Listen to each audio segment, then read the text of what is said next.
Untuk para hadirin dimohon untuk berdiri. Kami mengucapkan selamat datang kepada Rektor Universitas Jember, Ibu Dekan Fakultas Kedokteran beserta dengan jajarannya, dan pada para narasumber yang terhormat.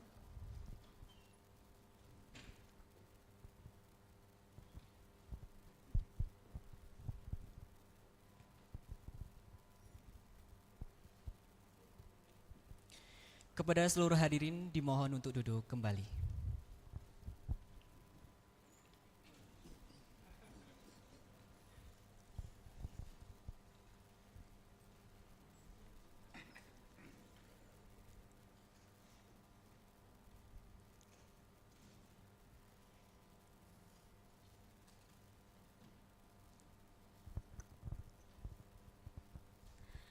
Assalamualaikum warahmatullahi wabarakatuh.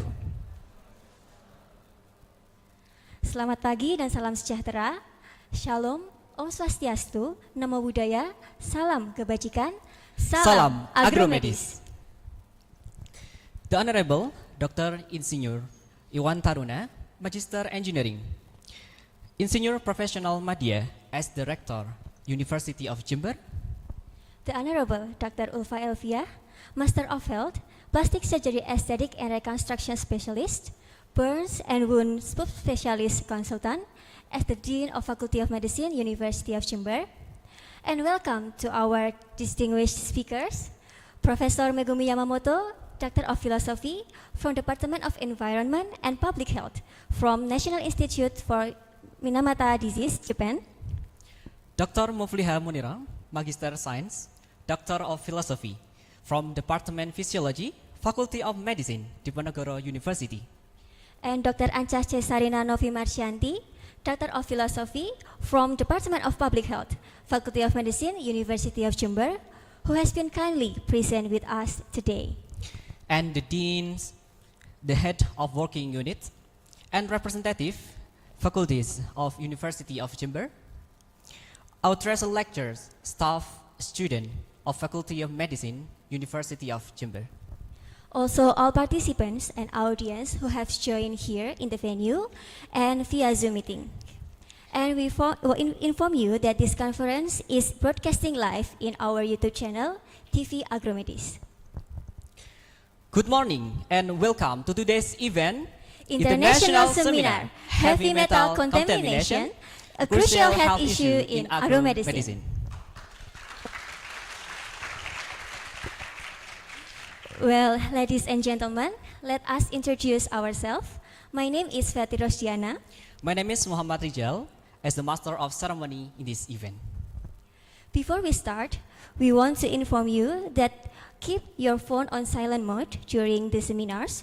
And to participants who join in the venue, you can ask a question during the discussion session only with open mic.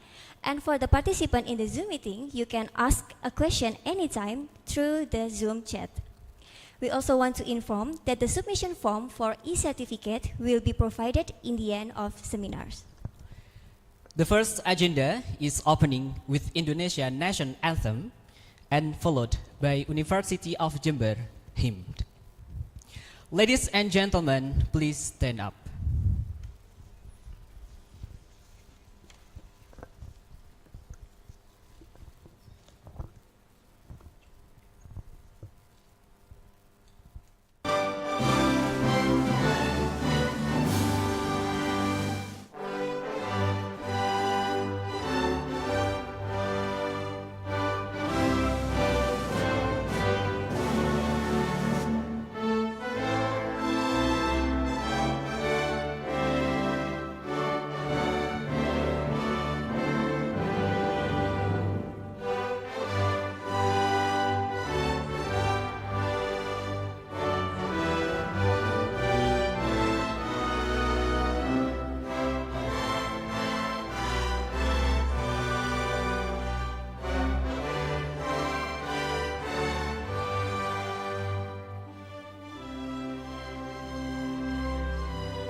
Ladies and gentlemen, please be seated.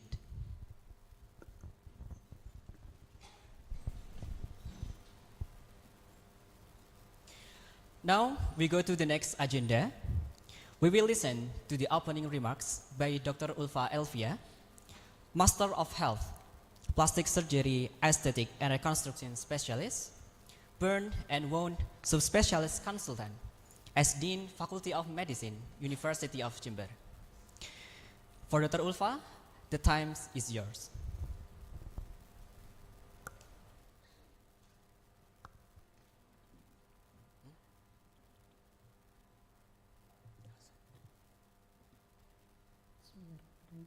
Assalamualaikum warahmatullahi wabarakatuh.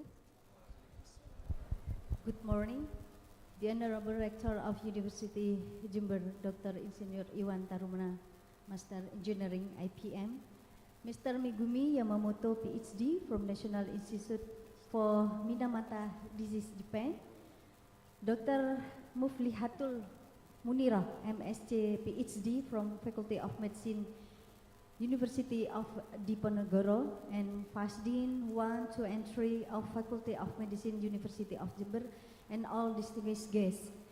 In this special event today, I humble welcome you to Faculty of Medicine, University of Jember.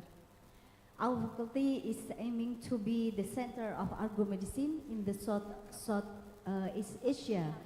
On 2025, in this seminar is one of our way to connect and collaborate with the expert in that field all around the world. Today, our expert will be standing here to share about the agromedicine related issues, especially in fisheries and mining. This is a very precious opportunity for all of us here to discuss and share and make research network. And I encourage everyone here to not sit idly and actively participate and absorb all the knowledge shared within this auditorium and take this opportunity to enrich your intellectual mind. Once again, I welcome all the speakers and guests to this special event, and I said thank you, and please enjoy this seminar.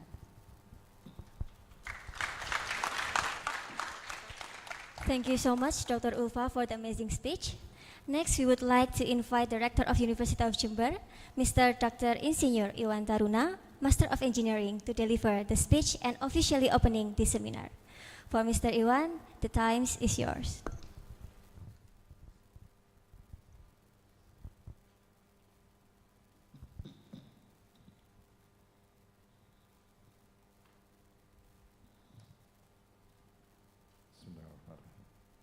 Assalamualaikum warahmatullahi wabarakatuh.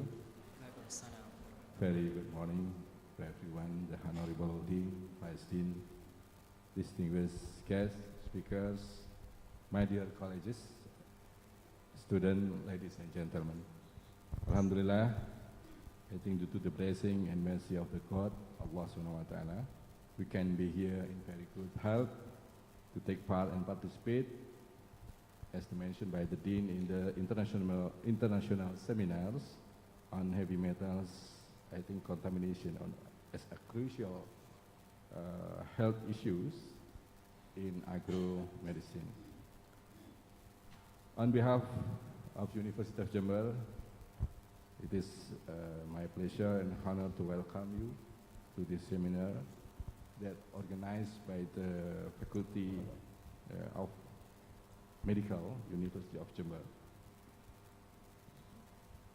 We are here today, I think, for a very good purpose, to learn and share into a topic that has become increasingly prominent in our rapidly evolving digital age. Therefore, I'd like to deliver my deepest gratitude to the all person who make this seminar are in reality today. Of course, the Dean of Medical Faculty and the team who contribute, all the resource that this seminar can be done or conducted later on, Tanya sini. soon. Also, I'd like to extend my special welcome thanks to our speakers, who will be presenting and discussing the topics, as I mentioned before. I think it is a great honor for us to have Mr. Megumi Yamamoto, PhD. Welcome to Jember. This is your third time in Indonesia, but the first time in Jember. He came from from National Institute for Minamata Disease, Kumamoto, Japan. And then welcome to Ms. Mufli Hatul Munirah, PhD also from Diponegoro University, from Faculty of Medicine also, right? And this is our college, Ms. Anja Kaiserina, PhD. Where is you? I think you are there.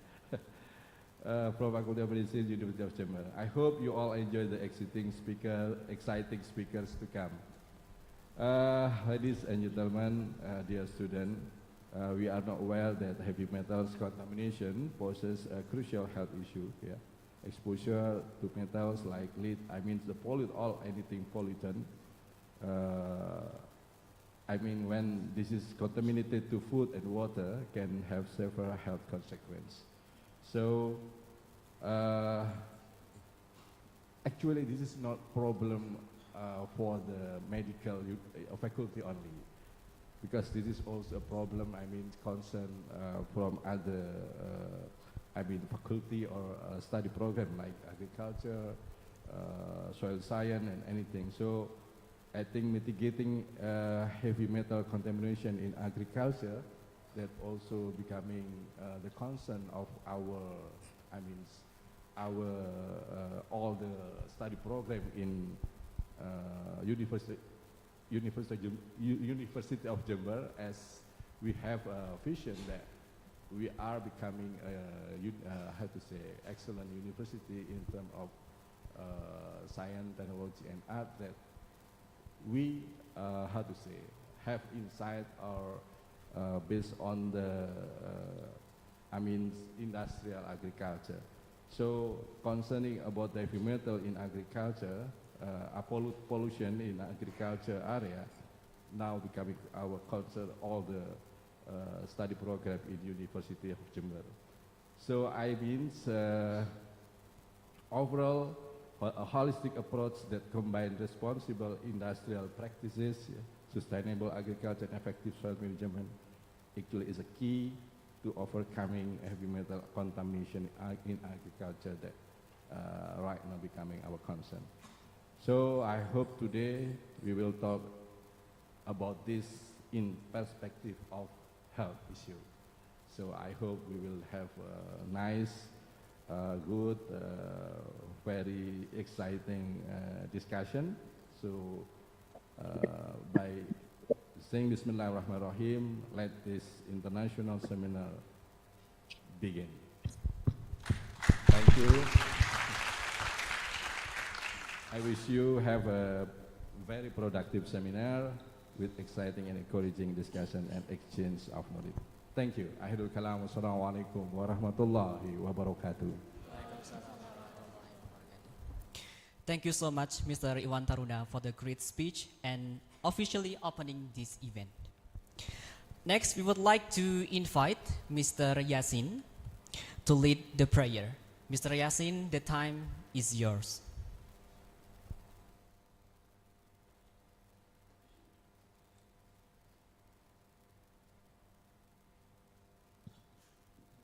Bismillahirrahmanirrahim. Assalamualaikum warahmatullahi wabarakatuh. Mohon izin untuk kelancaran acara seminar internasional ini, saya menyampaikan doa secara Islam. Bagi yang beragama selain Islam, mohon menyesuaikan. Bismillahirrahmanirrahim. Alhamdulillahi rabbil alamin. Hamdan syakirin, hamdan na'imin, hamdan yuafi ni'amahu kafi mazidah. Ya Rabbana lakal hamdu kama yanbaghi li jalalika wajhikal karim wa 'azimi sultanik. اللهم تقبل وعاصل سوام ما قرأنا من القرآن العظيم وما هللنا وما سبحنا وما استغفرنا وما صلينا على سيدنا محمد وعلى آل سيدنا ومولانا محمد. Ya Allah, Ya Rahman, Ya Rahim, puji syukur kami panjatkan kehadirat-Mu atas segala nikmat dan karunia-Mu sehingga pada pagi hari ini kami bisa melaksanakan acara seminar nasional, seminar internasional Fakultas Kedokteran Universitas Jember. Ya Allah yang Maha Mengetahui, tunjukkanlah kepada kami bahwa yang benar itu memang benar, dan berikanlah kami kemampuan untuk menegakkannya, serta tunjukkan kami bahwa yang salah itu memang salah adanya, dan berikan kemampuan kepada kami untuk menghindarinya. Ya Allah, Ya Rahman, Ya Rahim, jangan Engkau bebankan kepada kami, melainkan sesuai dengan kemampuan kami. Jangan hukum kami jika kami lupa atau bersalah, dan lindungilah kami dan segala musibah. Rabbana hab lana min azwajina wa dhurriyyatina qurrata a'yun waj'alna lil muttaqina imama. Rabbana zalamna anfusana wa illam taghfir lana wa tarhamna lanakunanna minal khasirin. Rabbana wa tub alaina innaka antat tawwabur rahim. Rabbana atina fid dunya hasanah wa fil akhirati hasanah wa qina adzaban nar. Wa sallallahu ala sayyidina Muhammad wa ala alihi wasallam. Subhana rabbika rabbil izzati amma yasifun wa salamun alal mursalin walhamdulillahi rabbil alamin. Assalamualaikum warahmatullahi wabarakatuh. Thank you so much, Mr. Yasin, for leading the prayer. Before we continue to the next agenda, let's have some documentation. For Mr. Iwan Taruna, as Director, University of Jember, Dr. Ulfa Elvia, as Dean, Faculty of Medicine, University of Jember, the Honorable Professor Yamamoto, Dr. Ancha, and Dr. Mufliha. Please join us to take some documentation.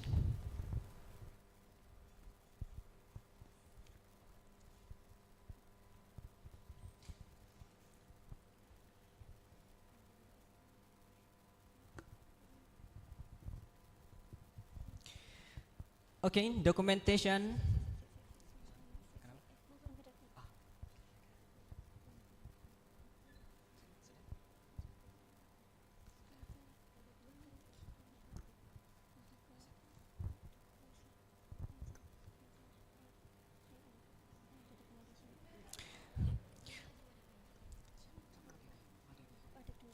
Wakil Dekan 2 dimohon untuk maju ke depan.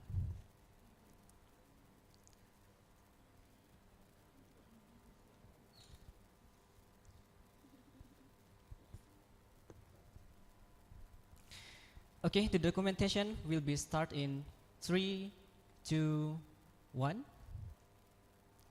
Again, 3, 2, 1.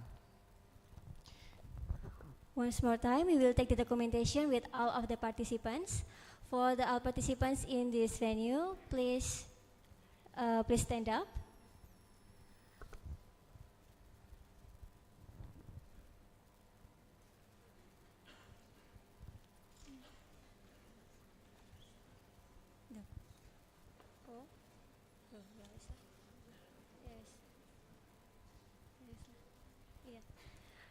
So for the documentation with the audience, please.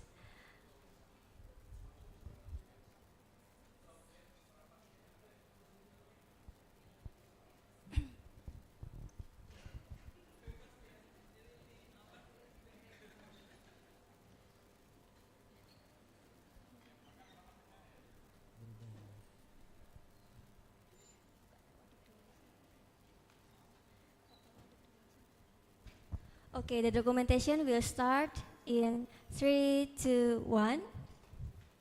Okay, 3, 2, 1. Maybe with Agromedicine post. Okay, okay, okay. 3, 2, 1. Okay. Thank you so much.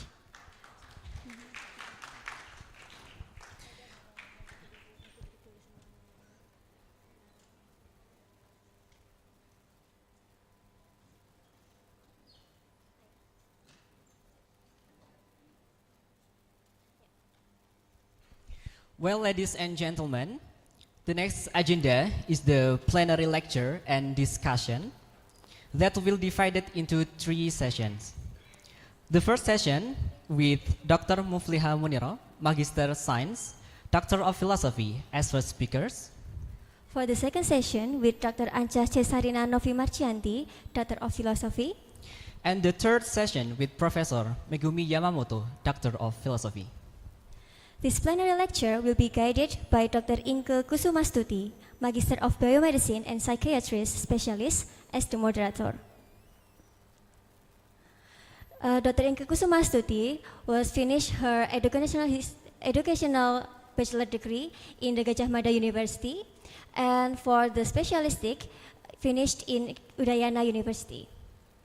Currently, Dr. Inke is a teacher or lecturer in the Faculty of Medicine, University of Jember, and also a psychiatrist in the Dr. Subandi Hospital. So without any further ado, to Dr. Inke, time is yours. Okay, good morning everyone. Thank you very much for being here today.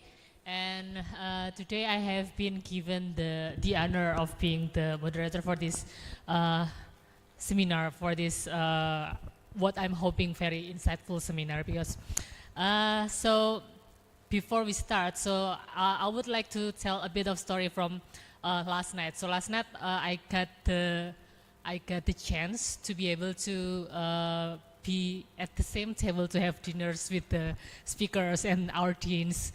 And during the dinner, we had a talk about the research, the studies that the speakers are currently undergoing, that the speakers are currently working on. And simply by listening to those exchanges, to those stories, I realized that it turns out that there are so little that I know, and maybe you too, that you might know about the crucial, why is it crucial about considering the heavy metal contamination. Simply from listening to their talks last night about on the dinner, I already learned a lot, and I hope with the material today, I hope it could be of a huge benefit for all of the audience too, and I hope it could help you to work better on your daily lives, and it could be applicable for us in our daily works. So without further ado, and then we would like to welcome our first speaker then. Our first speaker would be Dr. Anca. The IT team, could you please display the profile of Dr. Anca? Dr. Anca? Oh, okay, I'm sorry. We would start from Dr. Muflihatul first. Yeah.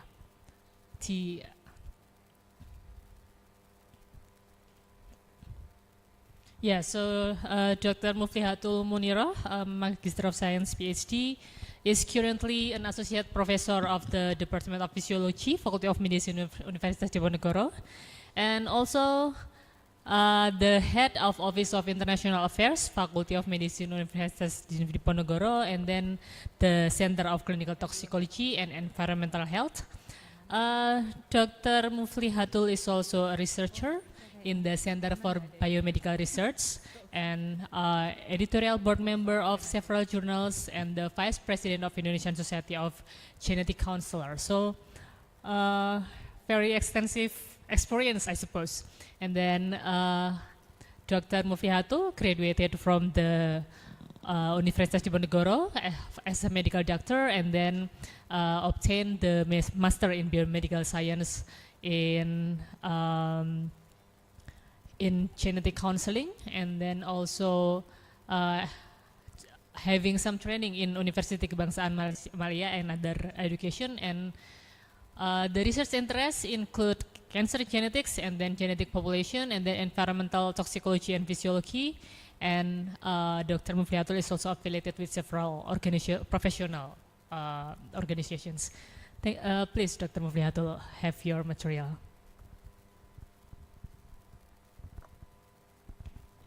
Bismillahirrahmanirrahim. Assalamualaikum warahmatullahi wabarakatuh. Thank you, Dr. Inke, for nicely introducing me. Good morning, everyone. Actually, this is my first time standing here, in front of all of the medical students, Faculty of Medicine, Jember University. Thank you for the opportunity. So, I cannot yet. Today, I would like to talk about the assessment of heavy metals exposure during prenatal period in maternal and children health. So this is experience from Indonesia study that after I come back from Japan, Dr. Megumi Yamamoto was my supervisor on that time, and Dr. Ancha was my senior. During my PhD program, we are in the different, just neighbor, neighbor laboratory in the same floor. So, and on that time, I studied about the neurotoxicology, in mercury exposure, supervised by one of my supervisor was Dr. Megumi Yamamoto.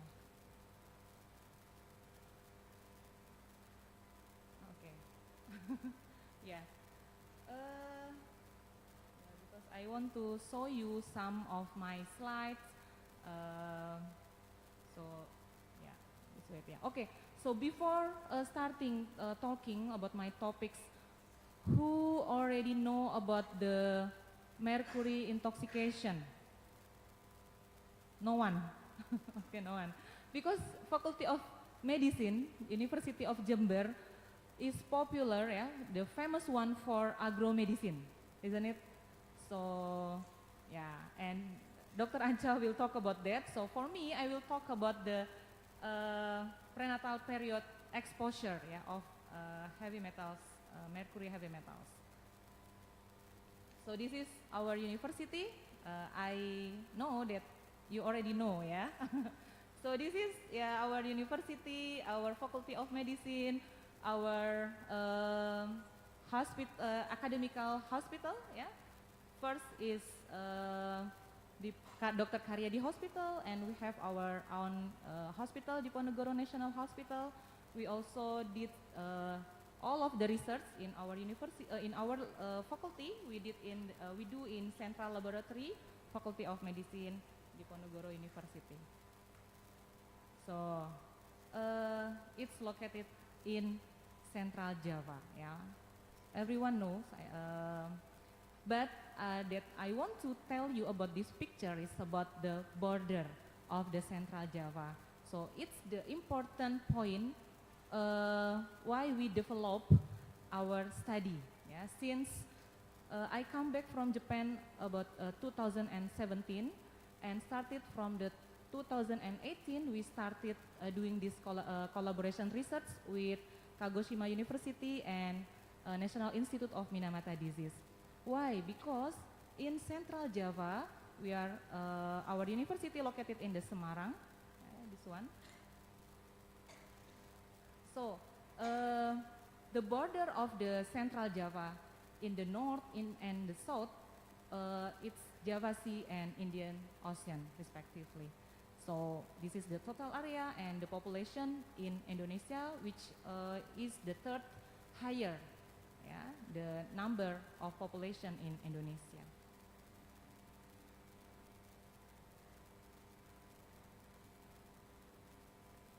Okay. So methyl mercury is a well-known neurotoxicant that primarily targets the brain. Yeah, so this is the neurotoxicants, very important neurotoxicants, and it's easily absorbed in the digestive tract through the seafood consumption. Yeah. So when it absorbed from our digestive system, it will migrate to the central nervous system after passing through the blood-brain barrier and blood-placental barrier. It means when the pregnant mother exposed by the methyl mercury, it not will affect only to the mother, yeah, but only will go to the fetus because it will pass the blood placental barrier. And so that's why the methyl mercury exposure to the child begins during pregnancy, and it's potentially impact that have the fetal impact to the fetal development. Yeah. So and we already known, yeah, this is the Minamata disease. That's what is this? It's established from 1958. So and Dr. Yamamoto, he worked in the National Institute for Minamata Disease that's located in the Minamata. Yeah. So in Indonesia conditions, we have so many places of gold mining. Yesterday we went with Dr. Ancha and 2 medical students who did the research, yeah, for his thesis in the one gold mining area. Yeah. And we have the power plants. It's also one of the resource of the contamination. Also we have so many volcanoes and high fish consumption rate. Yeah. So this is fish resources in Indonesia. About 24.85 tons per year. Yeah, Indonesian produce the fish to be consumed by the people in Indonesia. So it's huge amounts. And how about the fish consumption rates? It's about 56.48 kg per person. Yeah. So per year. So why it's important? Because the mercury exposure, it comes from fish consumption. Yeah, it's especially the methyl mercury. Yeah. So when the people, yeah, take fish that exposed, yeah, contaminated by the methyl mercury, so it will come to their body and make some effect, yeah. And when that people, yeah, or that woman pregnant on that time, so it will also come to the fetus inside, yeah. And this is actually there is one like it's like accumulated.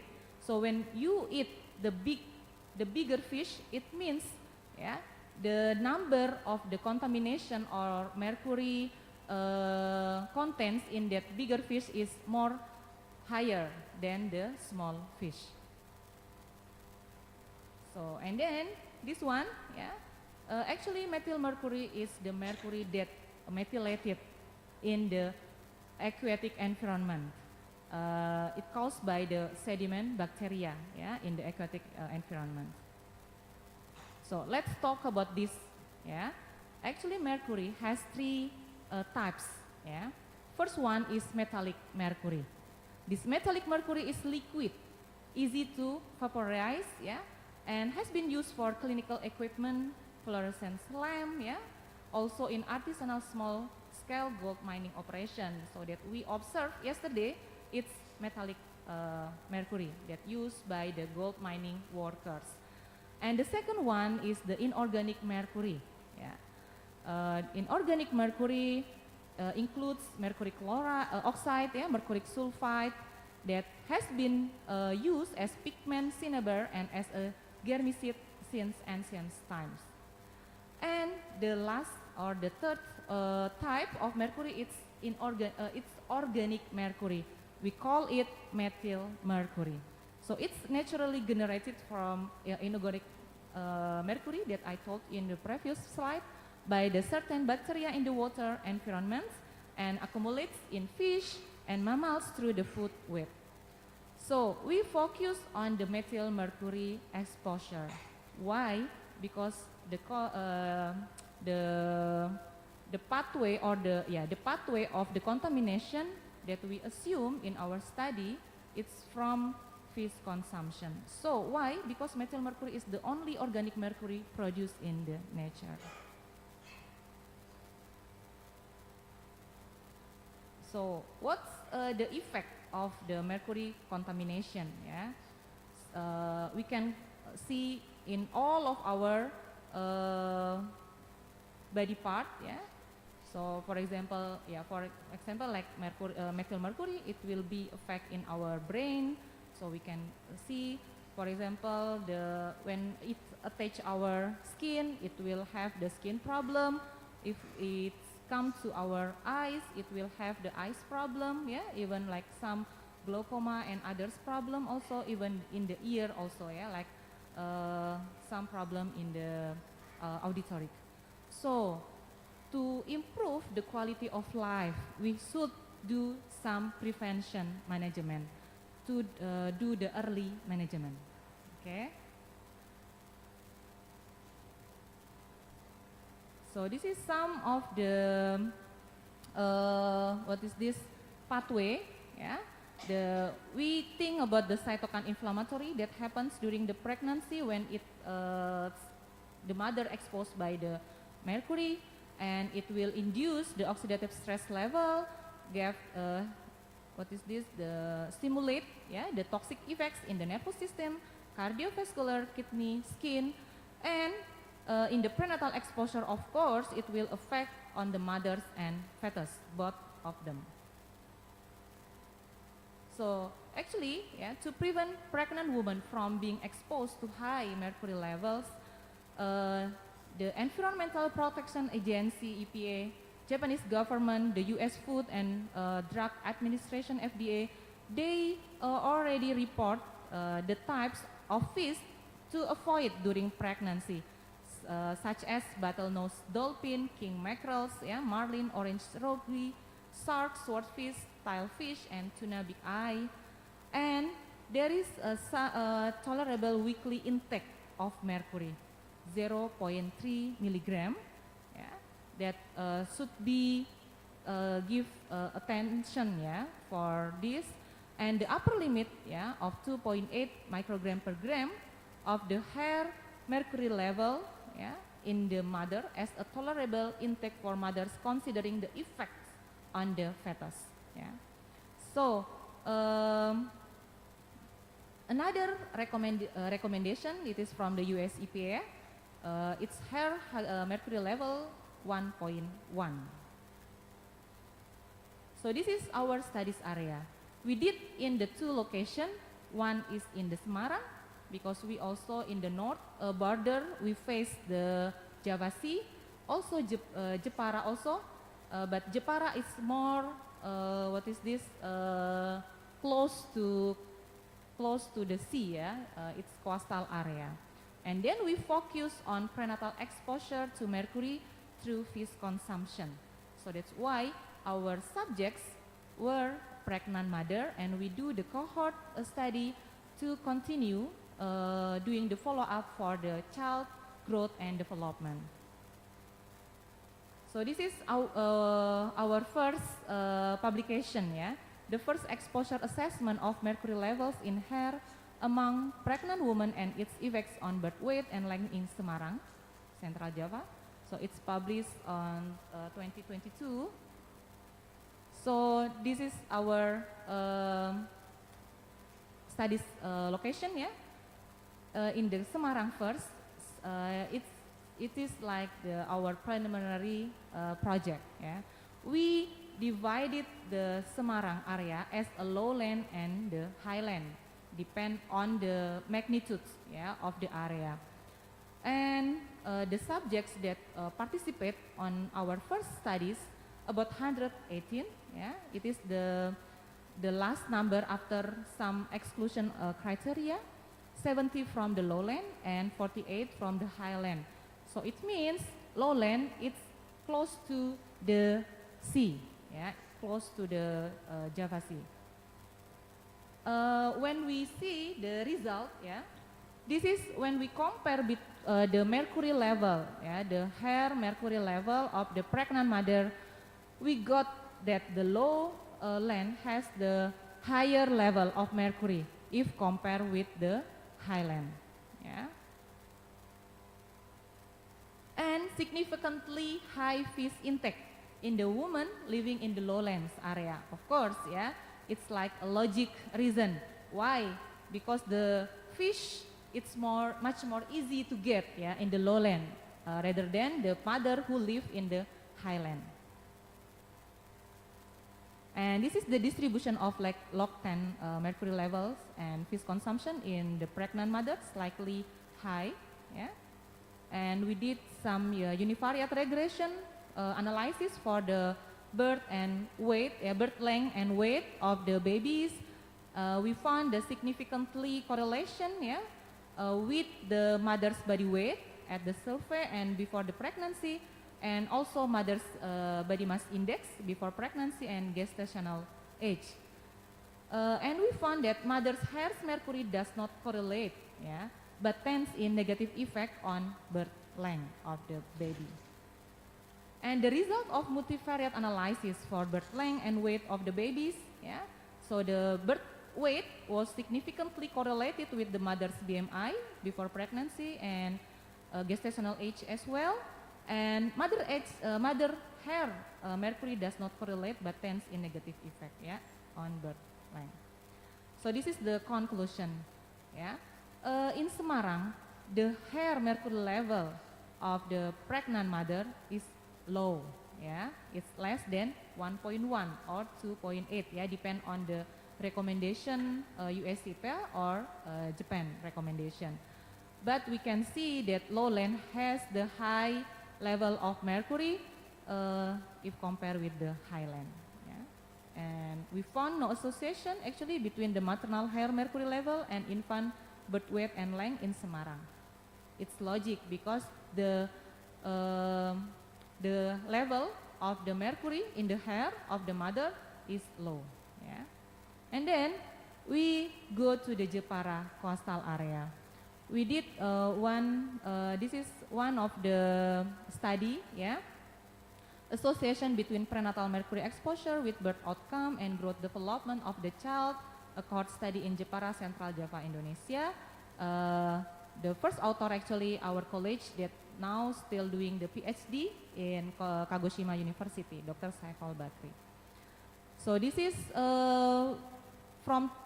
so the last pregnant woman that we collected, yeah, we included in our study is about 209, and the babies we have 186, and as I mentioned before, we do the follow-up, yeah, for the cohort study. So until 18 months, we got 186 children, yeah, who come regularly, like monthly, doing anthropometry measurement, and every 3 months we do the developmental status check-up using CAT-PSP, yeah, the tools that we use in our country. So this one, yeah, the mercury level in the pregnant mother is yeah, a little bit higher, yeah, 0.596 for the median, for the mean it's 0.78. When we compare with the Semarang, the median is 0.4, yeah, it's higher than Semarang. So, and during this one, yeah, from 209 pregnant women, we have 33 or 15.8% more than 1.1 ppm, and 3 mother or 1.4% has more than 2.8 ppm. And this one, yeah, mercury have association with the education and frequency of fish consumption. Yeah, so when you take fish, consume more fish, so you will get the mercury, the higher mercury level. Yeah.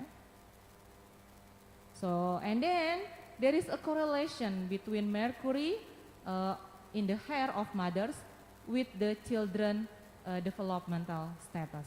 Yeah, it's very interesting. So the mother got exposed by the mercury during the pregnancy, and it will cause the growth and developmental effect, yeah, in the children. Yeah, this one also, yeah. And so there is a association with the head circumference, yeah. So in the 15 months of children, the head circumference tends to, so it is the negative correlation, yeah. When the hair mercury level high, so the head circumference is low, yeah. Yeah, okay. So as I mentioned before in the conclusion. So then another study, yeah, it's we did with our master students. So we try to check some variants, yeah, gene variants, GSTT1 and GSTM1, yeah, and maternal blood pressure and birth outcome, yeah, in pregnant women exposed to mercury in the coastal area. So we got the total subject, yeah, from 218 who who have our inclusion criteria and already excluded, yeah, if it's not it has the exclusion criteria, it become 139 pregnant women, yeah. And we have this one, yeah, it is also higher than Semarang because it is in Jepara. And the interestingly is, yeah, this one I want to show you, yeah.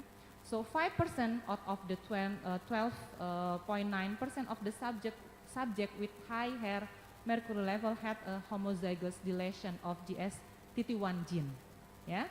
And this is we got the relationship between GSTT1 gene variation because we don't see the GSTM1 variant gene, yeah, on the time, and we got the GSTT1 gene variation, and it's correlated with the diastolic blood pressure, yeah. And the interestingly that it might be related to a protective effect, yeah. So it's important now to check the gene variant of the mothers who will get the more impact of the exposure, yeah. Same exposure but different effect, yeah. Of course, it might be caused by the genetic variant, yeah. Okay, this one. And this is another paper.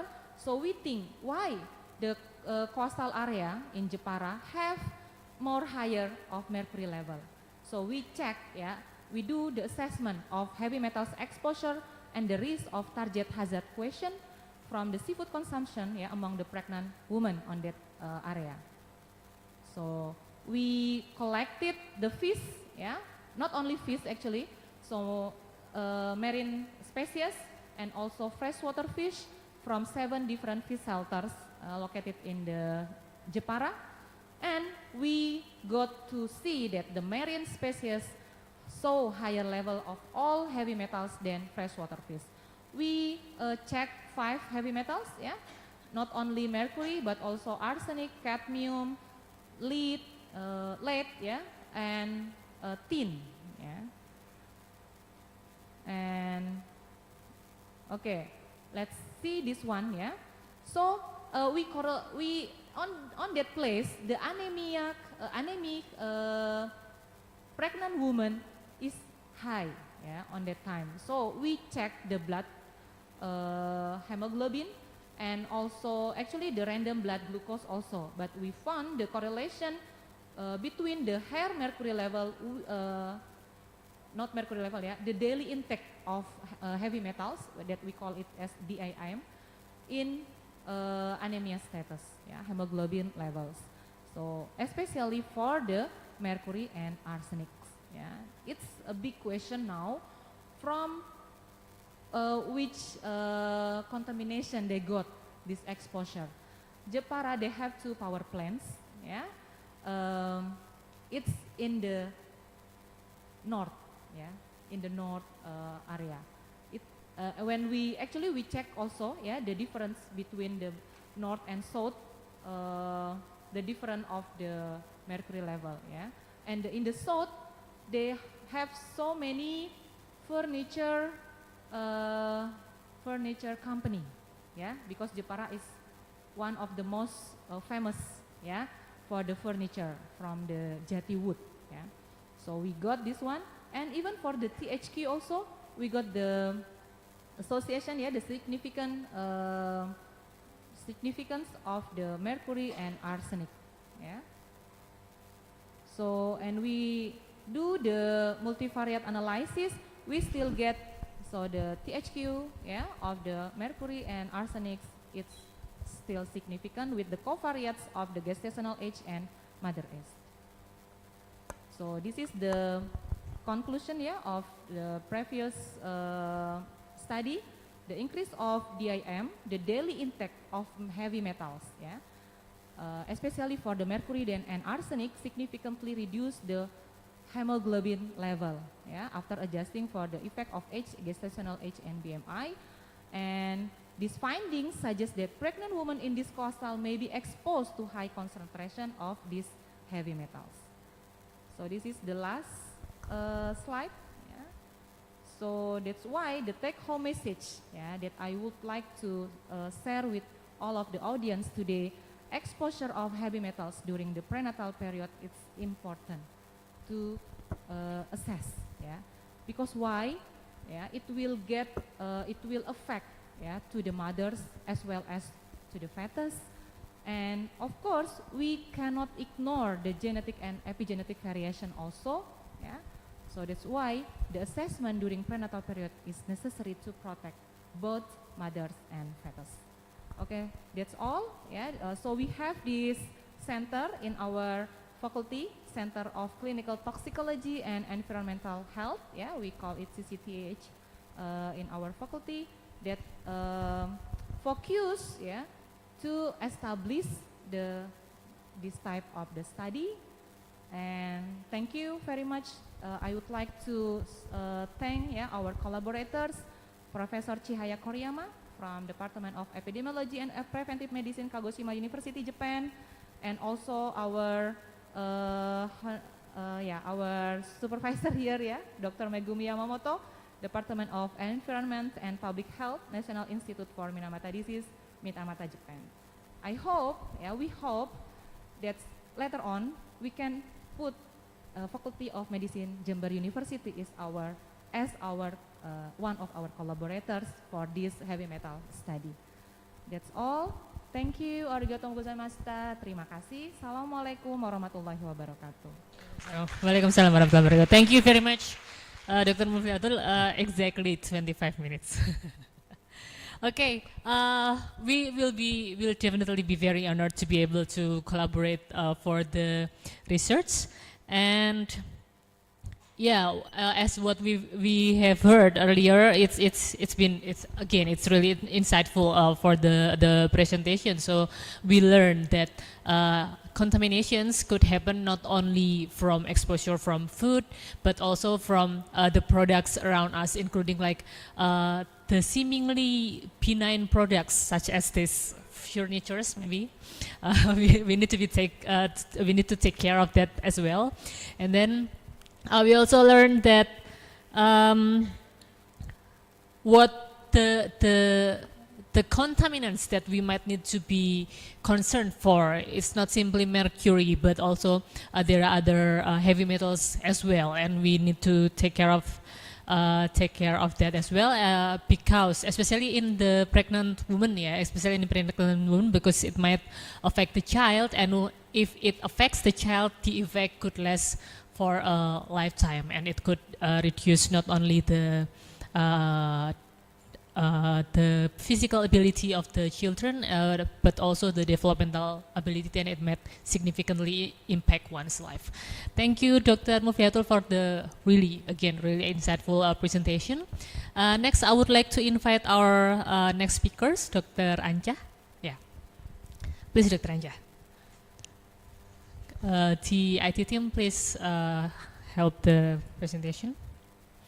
Dr. Anja is our our honorable member of our faculty, and currently Dr. Anca is a part of the public health department. Dr. Anca graduated as a medical doctor from Universitas Airlangga and then completed the Doctor of Philosophy in Medical Science in Kagoshima University, and also currently a Fellow of Indonesian Public Health and Fellow of Indonesian Community Medicine. And Dr. Anca has been with us since 2008. Yeah, it's been, maybe some of you have not been born yet. Oh, maybe. Okay. And Dr. Anca was the head of the Public Health Department of University of FK, and then also our previous Vice Dean. Okay, Dr. Anca, without further ado, please, your material. You have 25 minutes at most. Thank you. Thank you, Dr. Inka, for the introduction. Assalamualaikum warahmatullahi wabarakatuh. First of all, I want to greet, it's not yet noon, so can I say still good morning? Ohayo gozaimasu. I know some of you maybe know the Japanese language, so if you're interested in Japan, to go to Japan, please tell us, because we have some program as well, for the student exchange. We usually go to the Kagoshima University, like the previous your senior here, the Rijal and the Petri. So I hope maybe among of you here, or the audience online from Undip, maybe we'll go to Japan, we hope, So I would like to greet Yamamoto Sensei. Thank you very much for your willingness to come to our city. It's maybe pretty far because we don't have a direct flight from Japan to here. And also to our colleagues from University of Diponegoro, thank you for take us to collaborate. It is a future collaboration, but I hope it can be done well.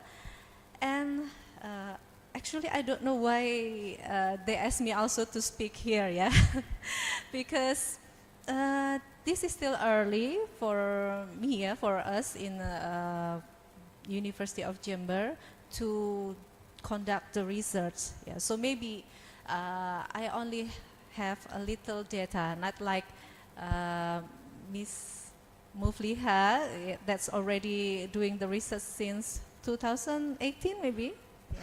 So, but I think I can give you some insight about the heavy metal hazard on the agriculture, especially in agromedicine. So please show the slide. Okay, next. I'm talking about these four topics. Heavy metal exposure, and then the bioaccumulation, and the agriculture ecosystem itself, and then how it's effect to the human health. Next. For heavy metal exposure, as already mentioned before, so our research site is to the gold mining. As we know, in Indonesia, especially maybe in our Java island, there's abundant gold resources, and it's led to the emergence of the artisanal gold mining. So this mining is from the people, the small mining. The AGM in Jember, they use the amalgamation method, and this method extracting gold by mixing gold or with mercury or using the other chemical as well. And they bring this mining product from the mountains to their home or their village for further processing. And this problem comes when the mercury waste discharged into the rice field irrigation. And they also discharge in this seepage can contaminate it as well, the well water of the local resident, especially when we have the rainy season. Okay, next. Now talking about the bioaccumulation, as you know that the mercury level concentration, it can get higher when it is going through the food chains. So the inorganic mercury becoming the organic mercury or methyl mercury that is more dangerous. It will goes from the small fish eaten by the biggest, the bigger fish, and then the bigger fish, and this big fish we will eat already contain accumulation of the mercury that may affect to our health. Okay, next. Yeah. So the Minamata Convention objective in 2013, it is include to protect the environment, especially when the environment directly affect public health. In some area in Asia, hunting the wildlife, for example, of like mammals and then bird, it is a common thing, and therefore the high level of mercury in wildlife can directly expose to people.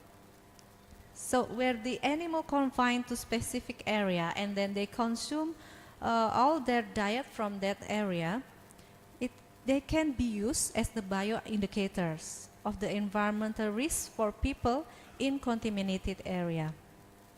Even the high contaminated area where the people have been evacuated, but in which the efficacy of restoration needs to be evaluated. And there's also some reward in Guizhou province in China. They compare the mining region and the non-mining region of mercury. They check the soil, rice, and the range of any resident animal. And we can see in the food web. Next slide, please. So you can see in the figure, maybe for the rice plant, the concentration of mercury is not so much different. But when it is eaten by the small animal like insect, and then this insect is eaten by the bigger animal, then the concentration is accumulated, and the comparison between the animal live in the near the mining site where there is contamination compared to the non-mining site, it showed significantly different. Next slide. Okay, that is about the bioaccumulation, and now I'm going to talk about the agricultural ecosystem. Asia, as we know, we eat rice a lot, right? So maybe we have different pattern of ecosystem of mercury compared to the other part of the world. In region of China, from some research, the human exposure to mercury comes more from rice than fish. Yeah.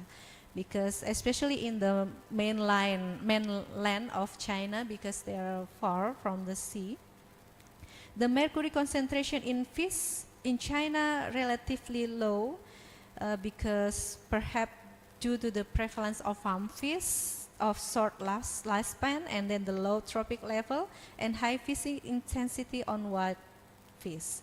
But in contrast, from the rice paddies that are regularly flooded, it is facilitating the methylation process that makes the mercury more biologically available, and the rice grain in particular accumulate the methyl mercury. So this is maybe the difference from the Dr. Muflihatu slide, because the contamination comes from the sea, from the bioaccumulation in the fish, but here in agriculture, the contamination from the soil or the water, irrigation, and then it comes to the plant, and then the animal, the small animal eat the plant, the bigger animal eat the smaller animal. Okay, next slide. Yeah. So the global distribution of rice cultivation, is concentrated in Asia. The rice field provide habitat for a variety of arthropods and their vertebrate predator. Therefore, it is substantial but not yet documented. Yeah, the potential risk of mercury exposure for wildlife in rice field ecosystem throughout Asia, particularly in areas known of mercury contamination. The picture I showed here is one of the site of our preliminary research, where they dispose the waste of mercury in the irrigation of farm field. Yeah. Okay, next slide. Yeah. So talking about the history, in 1900s, yeah, they usually use mercury-containing pesticide. Yeah. But by WHO and United Nations Food and Agriculture Organization, this already been banned, yeah, because it's highly hazardous pesticide. Most countries already not using it in 1970s and 1980s. And the last is Australia. They're still using it until 2020. And they check the effect on Australian farmers. They likely have symptoms that mild to mercury poisoning, such as fatigue, mental slowness, and unlikely to prompt the farm workers to consult a physician. So it's a bit difficult, yeah, to diagnose the effect of mercury exposure on this farmer. But if there is an accidentally ingestion, then the effect is become a severe symptoms. Next slide. Yeah. So still talking about the agricultural ecosystem effect by mercury. Although it's already banned to use the mercury-containing pesticide, but there is still a threat because the non-containing mercury pesticide can react to mercury in nature. When pesticide degrade slowly in soil, it had a higher chance ending up in natural water via runoff, and it could interact under the sunlight with mercury to form the methyl mercury. It is proven by lab experiment using the pond water. And the form of methyl mercury is the most dangerous and toxic form of mercury that can damage the brain and immune system. So we can conclude that the farm area with a mercury contamination may be more danger than the farm area that using a mercury containing pesticide. So it is not enough to only ban the using of mercury containing pesticide, but we also have to be careful that our rice field is not containing by mercury. And this is what our future study is about. We want to study the possibility of contamination in the rice field by mercury that are being used by the processing of gold. Okay, next slide. So this is the last topic about the human health. When we're doing the epidemiologic investigation, we will search about the who, where, and when. Yeah? So for who, in our research, we will investigate how is the exposure to inorganic mercury in AGM workers, how is in resident, yeah, because it also will affect them through the well water contamination, and how is the organic mercury exposure to farmers and the wider community through the rice or the animal as in the food chains. Okay, next slide. Yeah, this picture showed the AGM workers. So we done some preliminary research. We want to assess how is the possibility of the mercury contamination. Next slide. And this is one of the sample picture, the location of the resident. We took resident live about 100 meter around the processing gold area, and it's showing that their well water already changed for the quality. Next.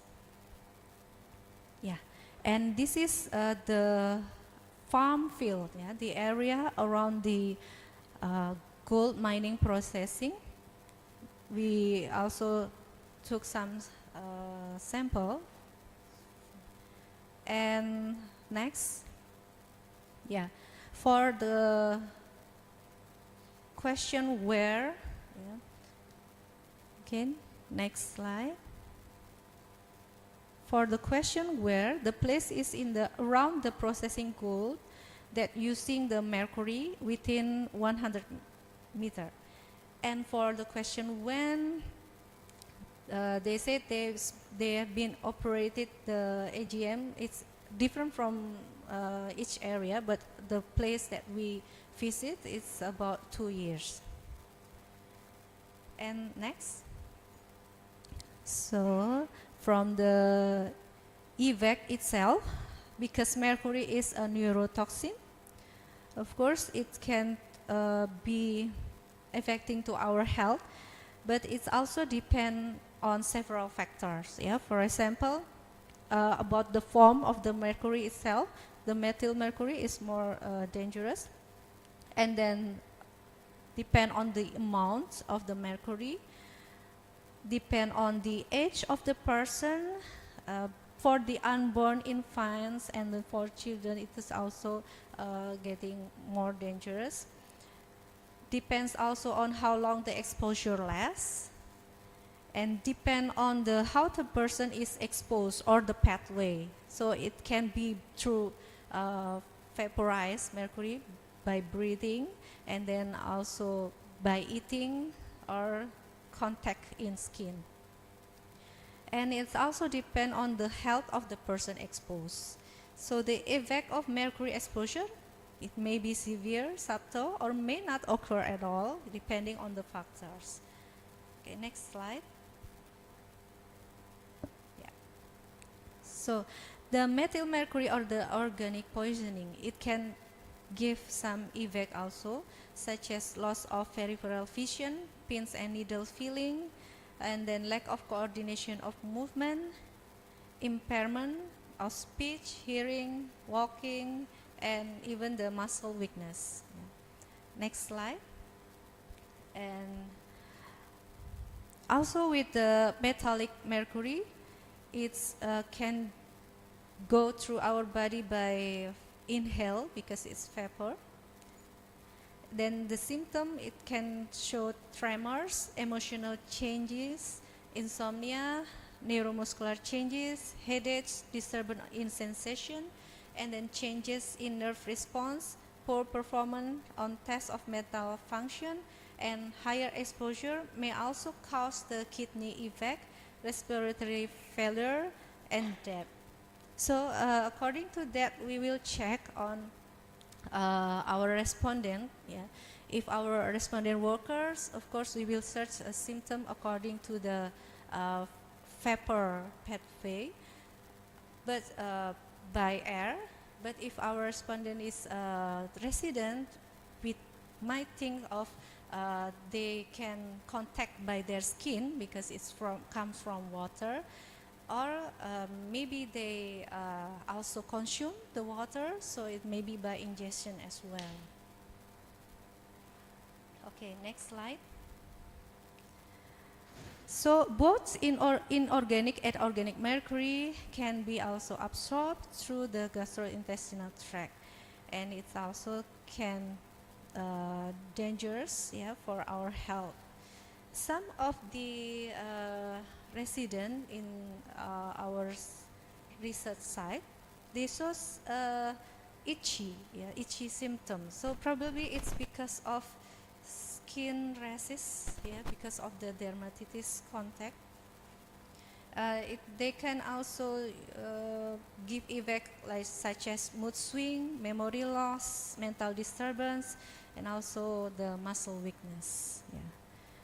You may check on yourself. Yeah, do you have this symptom? But it's not always because of mercury. Yeah. Okay, next. Yeah, next is I want to show you the preliminary research data. Next. So for the data, we just only collecting the characteristic for respondent, the exposed area and non-exposed as a control, and then the quality of well water in exposed and non-exposed area. Next slide. So as I told you, this our research is just still in the beginning, yeah, it's still preliminary. We did take some location, yeah, of the well water as shown by the blue dot, yeah, and the red dot is the location of the gold mining processing. Next slide. Yeah. So this is the characteristic of respondent. There's nothing specific here. Next one. Yeah. We also ask them, yeah, to anamnesis, to ask, yeah, by questionnaire what kind of health problem they felt.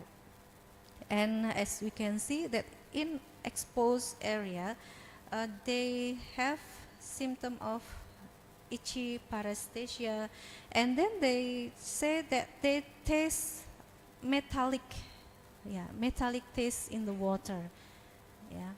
So there must be already some change, some contamination in the water. Okay, next slide. Yeah, for the well's water quality, we check especially in the physical condition. Yeah.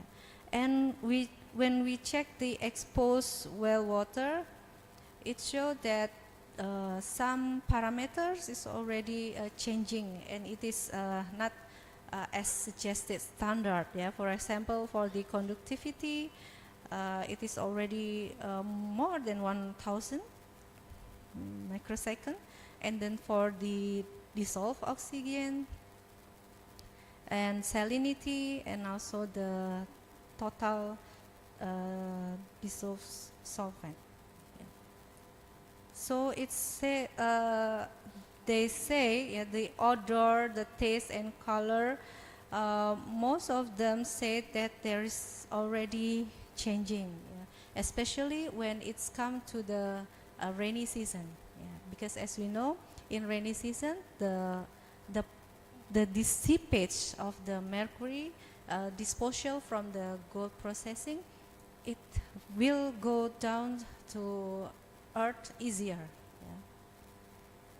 And that's why the concentration of contamination in the well water may be becoming higher on the rainy season.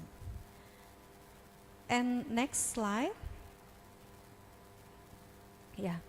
So when we'll calculate according to the pollution index, yeah, it showed that the non-exposed well water, it's mostly lightly, yeah, polluted, maybe small pollution. That's why we cannot just directly using the well water for drinking or consume. Yeah. We have to process it first. Only one that showed not polluted.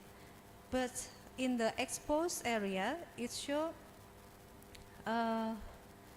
mostly moderate polluted. Yeah. Even some already showing the heavy polluted condition.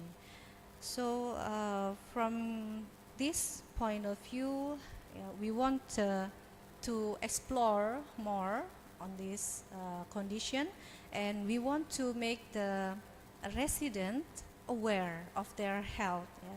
Because sometimes, yeah, people, when they get something that is chronically, they don't aware, yeah? They don't know that small amount of concentration can affecting their health, yeah? Because if small amount, maybe the effect is becoming like the trigger for cancer, and it's happened only after maybe like 10 years or more. So people like they don't aware about this kind of chronic exposure condition. We hope after doing the collecting data, and then we can prove that there is some dangerous in this, we can make people more aware, yeah, to give awareness on health, that if there is some contamination like this, it's better not to use it, even not to consume it, yeah. Because some of the residents even notice that there is changing on odor, taste, they still consume it as a water, for drink water. Yeah, it's very very bad, but I don't know, yeah, they still do to consume the water for drinking. Yeah. Okay, I think the next is the last for presentation.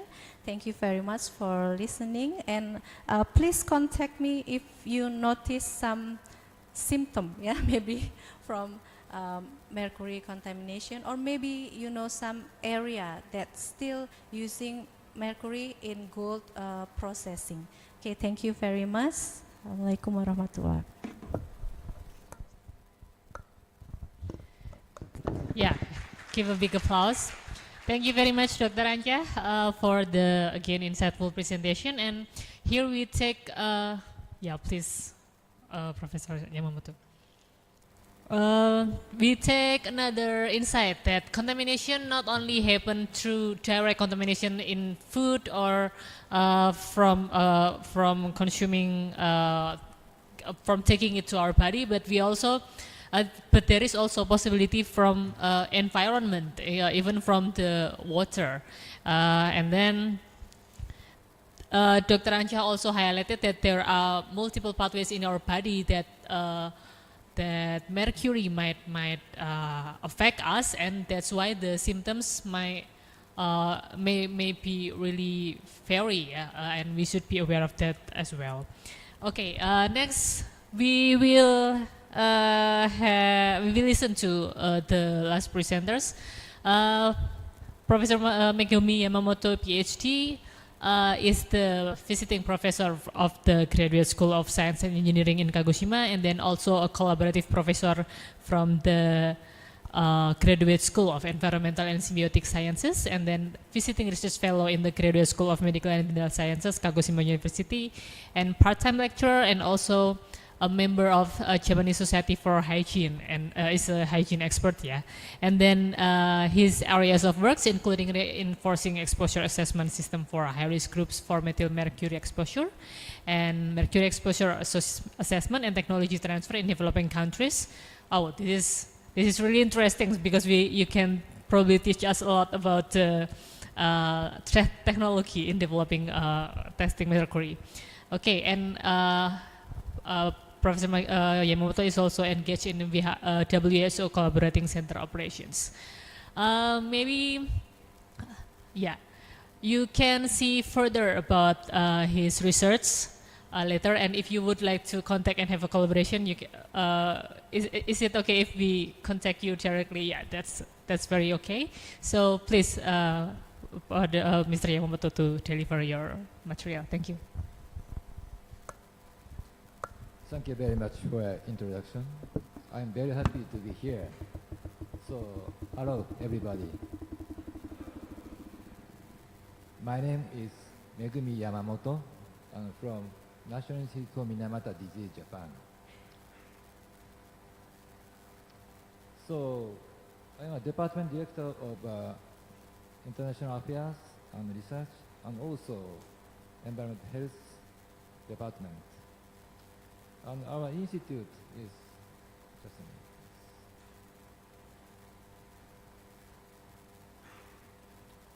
Our institute is WHO Collaboration Center.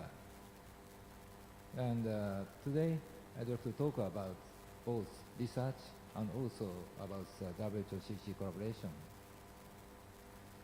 The relationship between Indonesia and me, Dr. Muniro was a PhD student in our lab.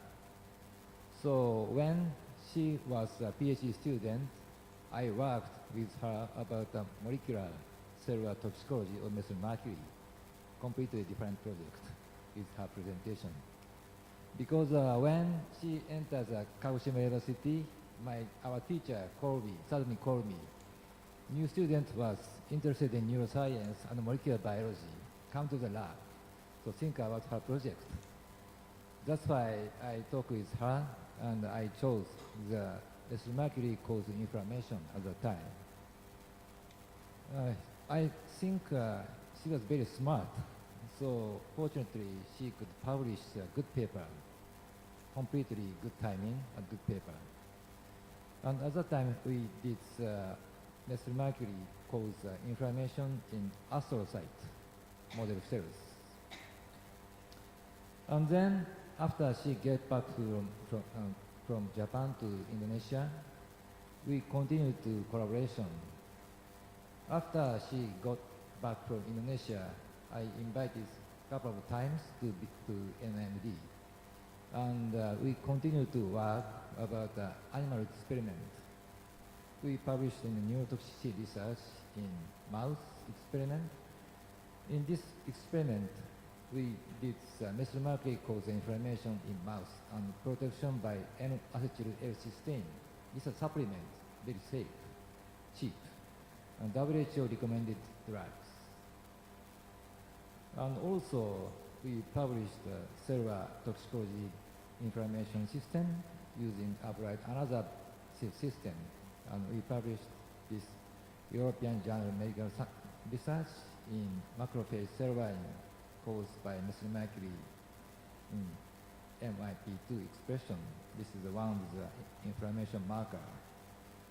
And also, we published a paper in mercury-induced inflammation in macrophage model cells. In 2017, I was invited to the Sumaran. They hold a workshop, and at that time, I visited in Sumaran for the first time. And at the conference, we presented our results, but also we discussed many colleagues in Sumaran to continue a collaboration. When I visited Sumaran, I met Dr. Ancha, both. Okay, why are people concerned about mercury? This is because mercury may cause health effects. So let me talk about my talk. Outline is what are mercury compounds.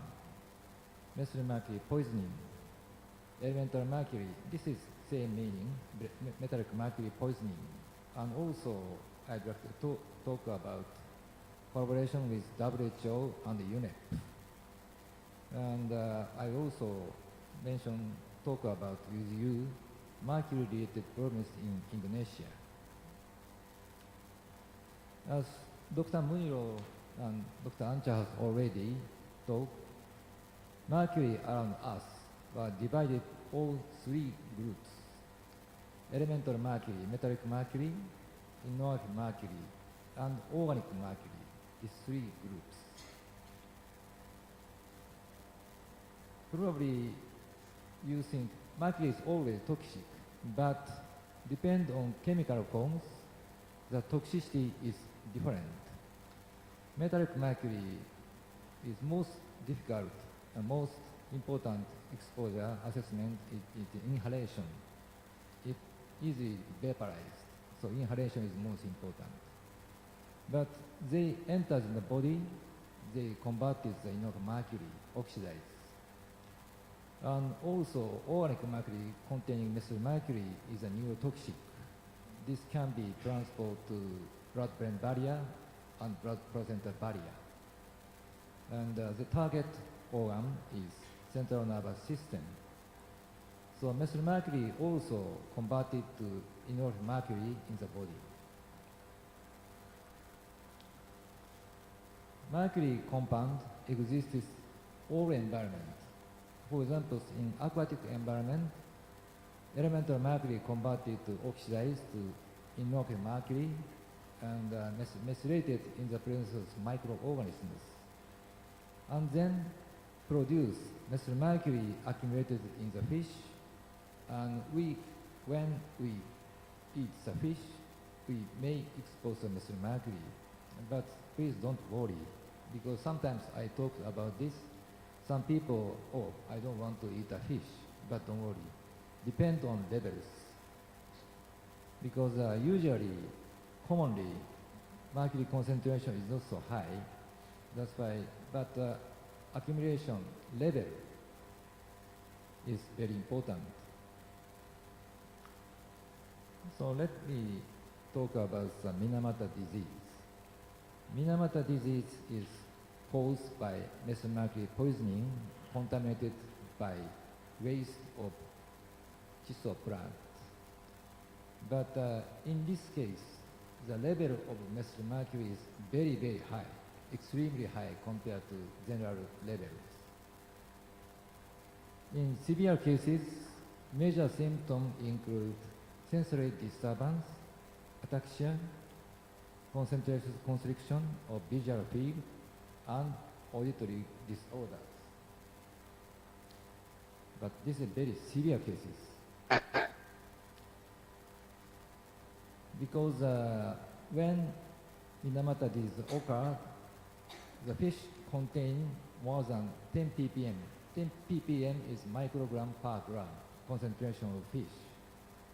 But compared to 1960 or 1950, right now the level is less than about 0.4 ppm, completely different levels. Probably you can understand the differences between Minamata disease occur and now. In Japanese, threshold level is 0.4 ppm for fish, but when Minamata disease occur, more than 10 ppm, extremely high. So they eat 3 times this type of fish in inhabitants. They're quite different from the situation. When methyl mercury incorporated in the body, methyl mercury is combined to cysteine amino acid. And combined methyl mercury and L-cysteine conjugate is similar structure with methionine. That's why methyl mercury incorporated in the body, combined methyl mercury and cysteine conjugate was metabolized through amino acid transporter in the body.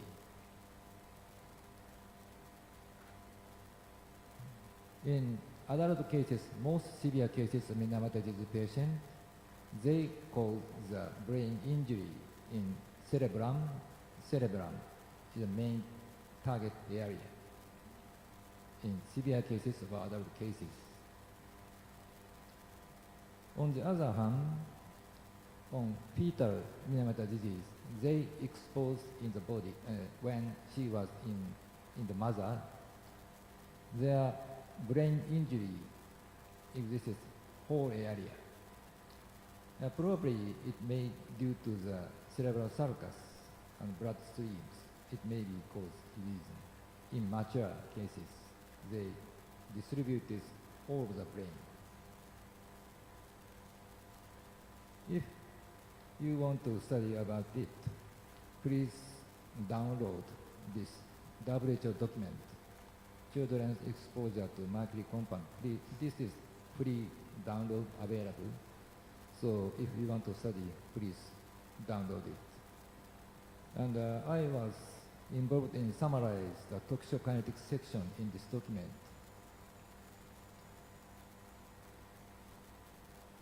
And this is remaining problems, I think.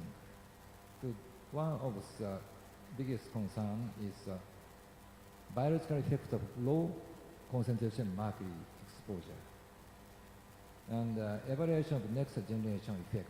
This means the fetal toxicity.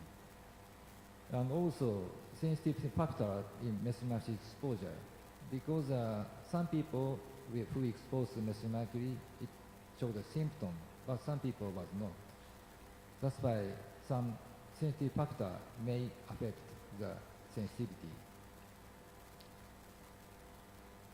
Let me introduce one example of mesomeric exposure assessment in humans. We conducted this study in Hanoi, Vietnam, because recently Japanese consumption of fish is decreasing. Japanese and Koreans are number one over the world to eating fish. But in Vietnamese, fish consumption is increasing recently. That's why very important to risk assessment of mesomeric exposure in Vietnamese. But there are no report about mesomeric exposure through fish consumption at that time. That's why as a first step, we try to establish a protocol for mesomeric exposure assessment in Vietnamese.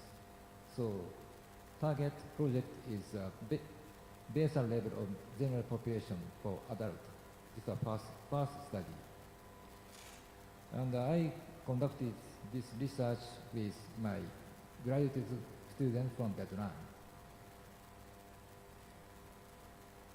And unfortunately, we could publish the paper.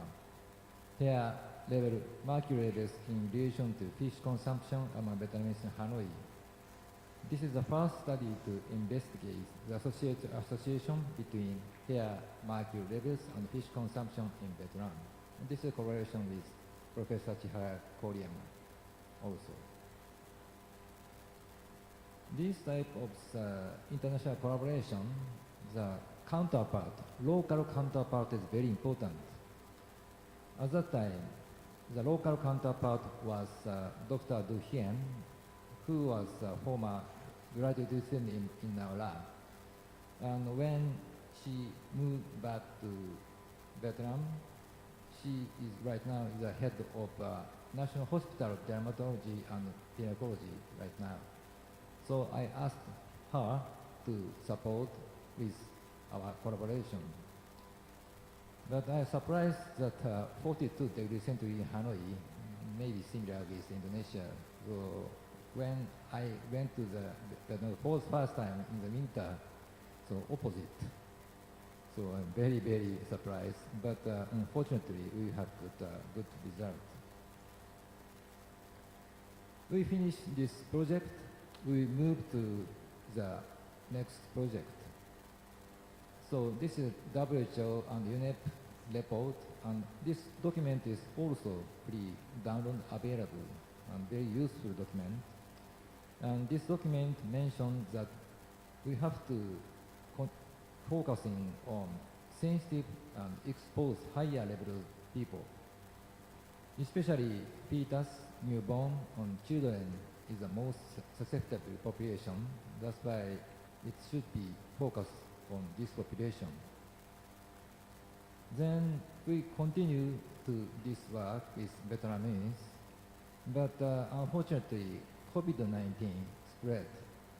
That's why we stopped to do this work for three years.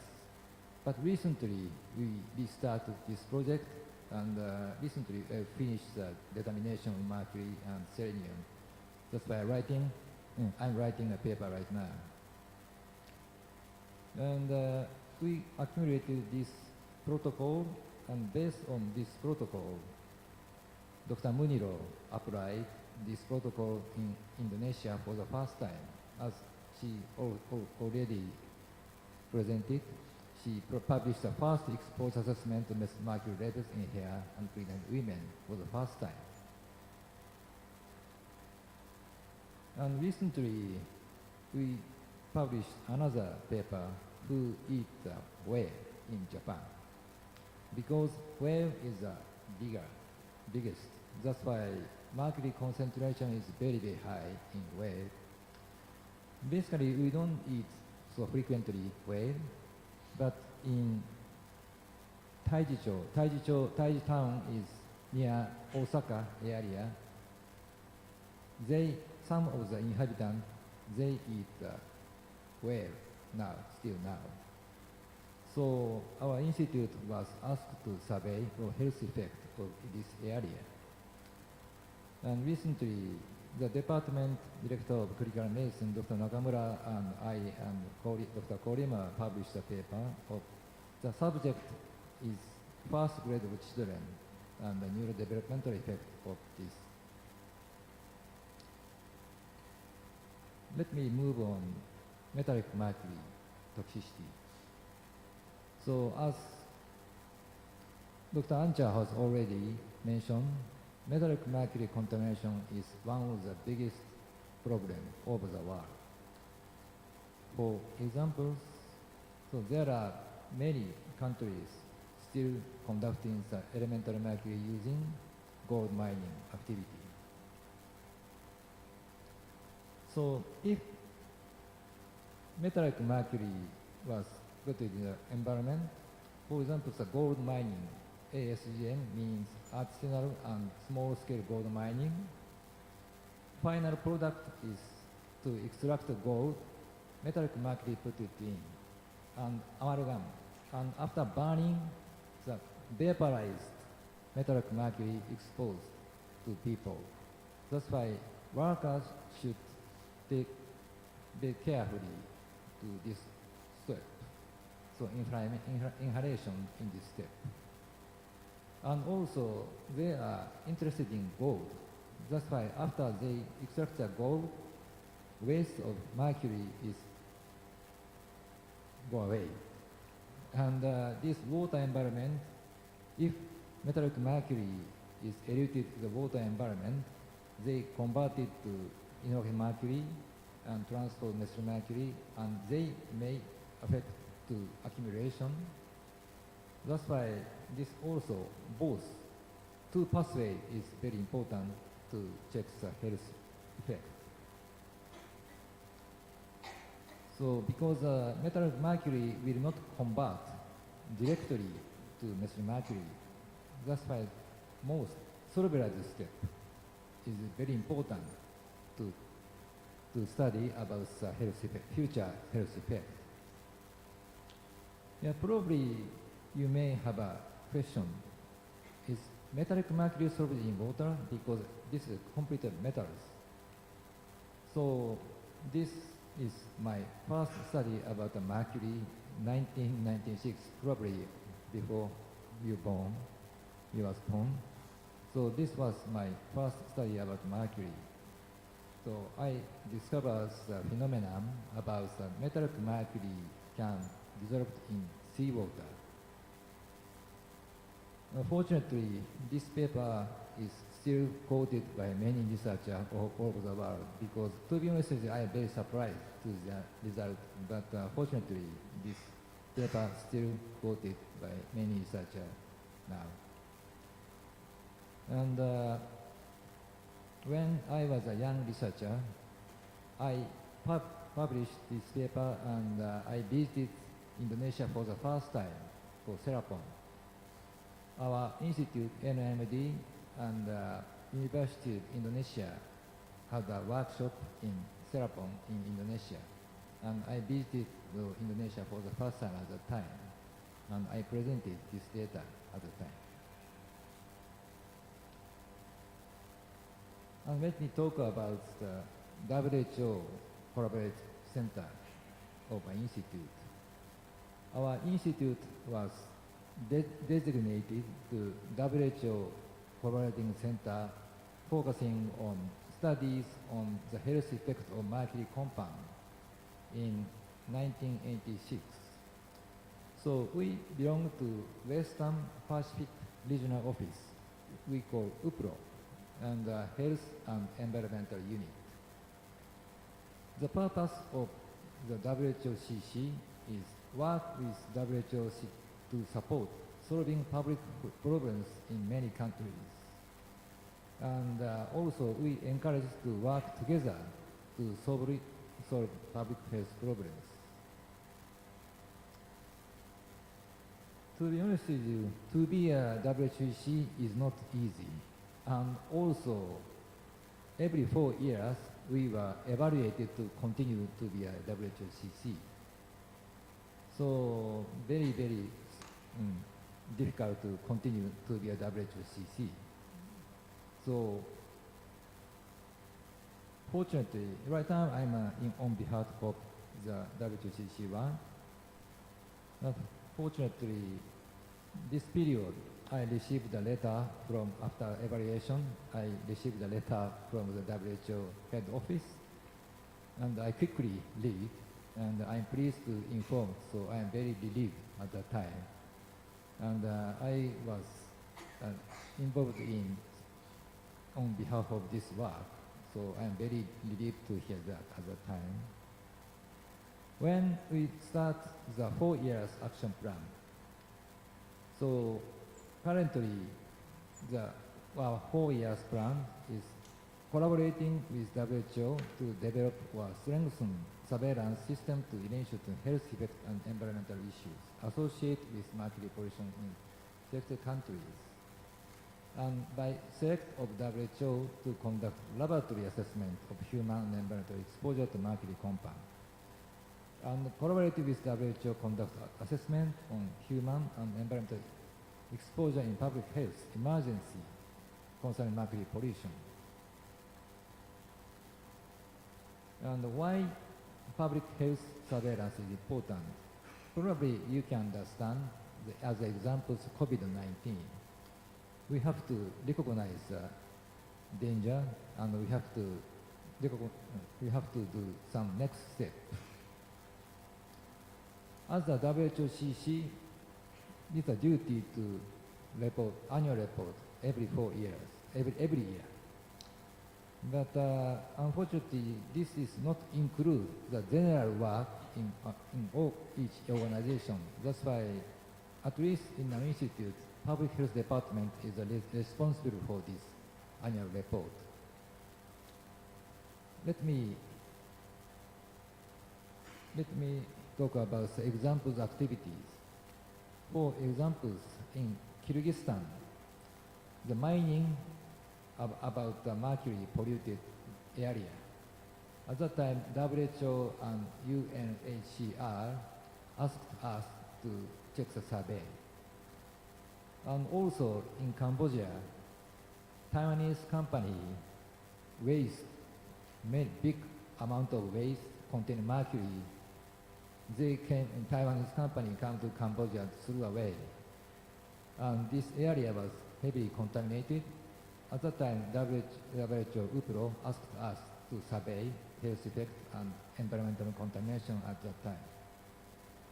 And also in Indonesia, gold mining activity, this time was a not small scale, large scale of gold mining via Batway. At that time, UPRO was asked us to survey this health and environmental assessment. And in Mongolia, this also due to the gold mining activity. And another examples of activity is, as I also mentioned, we have to involve in summarize deep type of WHO document. And also recently we were involved in summarize the prenatal exposure assessment protocol with WHO Europe.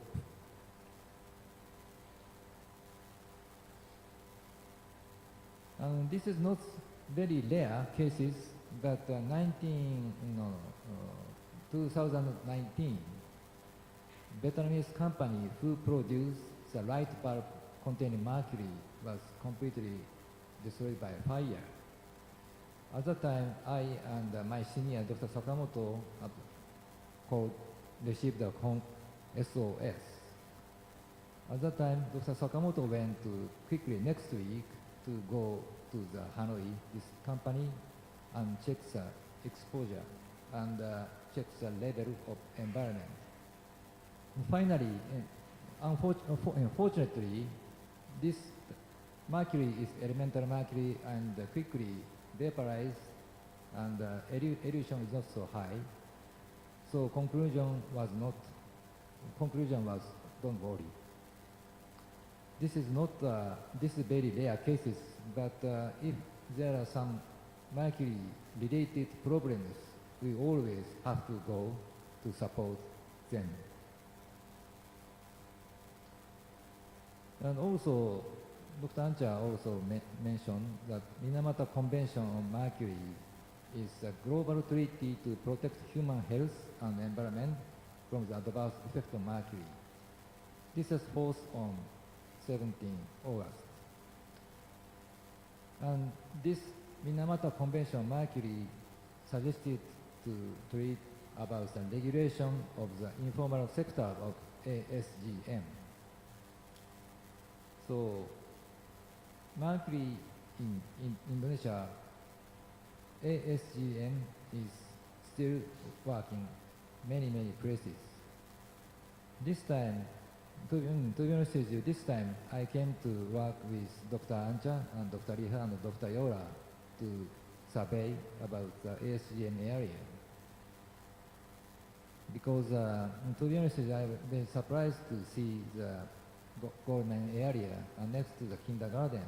So I'm surprised and to protect this type of human health, I thought. So I continue to work with them tomorrow and the day after tomorrow during my stay. And also, cosmetics containing mercury is also a problem. Because several years ago, Dr. Muniro took hair samples in Sumaran, and we determined the hair mercury concentration at the time. But some of the samples showed extremely high. So I asked Dr. Muniro, but there are no gold mining activity. So probably it will due to the cosmetics contain mercury. That's why we have to continue to check the cosmetics, but to be honest, it's not so easy to determine mercury containing skin creams. But we are still working about this, how to analyze. Sorry, this is in Japanese, but Ministry of Environment told that, to be honest with you, mercury analysis is not easy. That's why Ministry of Environment of Japan told in Minamata Convention mercury that we have to develop more easy mercury analysis technique and transfer to many countries where they have problems with mercury.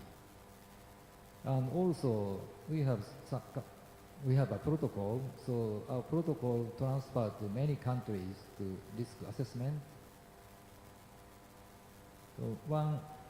So we developed the simple analysis, total mercury and methyl mercury analysis of biological samples recently.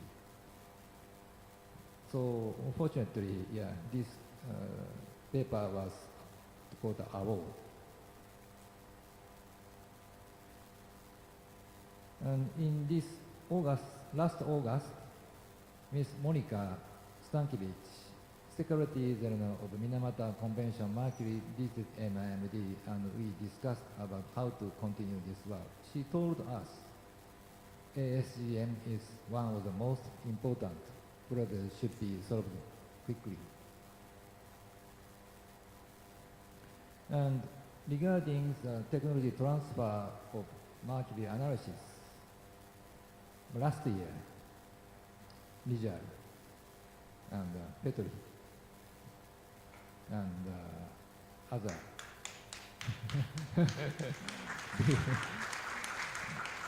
this is our NIMD. The NIMD is located on the top of the mountain.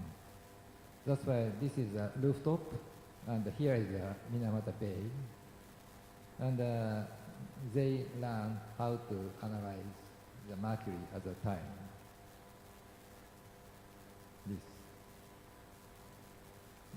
This is a Petri, right? It's the back of the Rijal. And in last July, Dr. Yora of University of Diponegoro also visited our institute.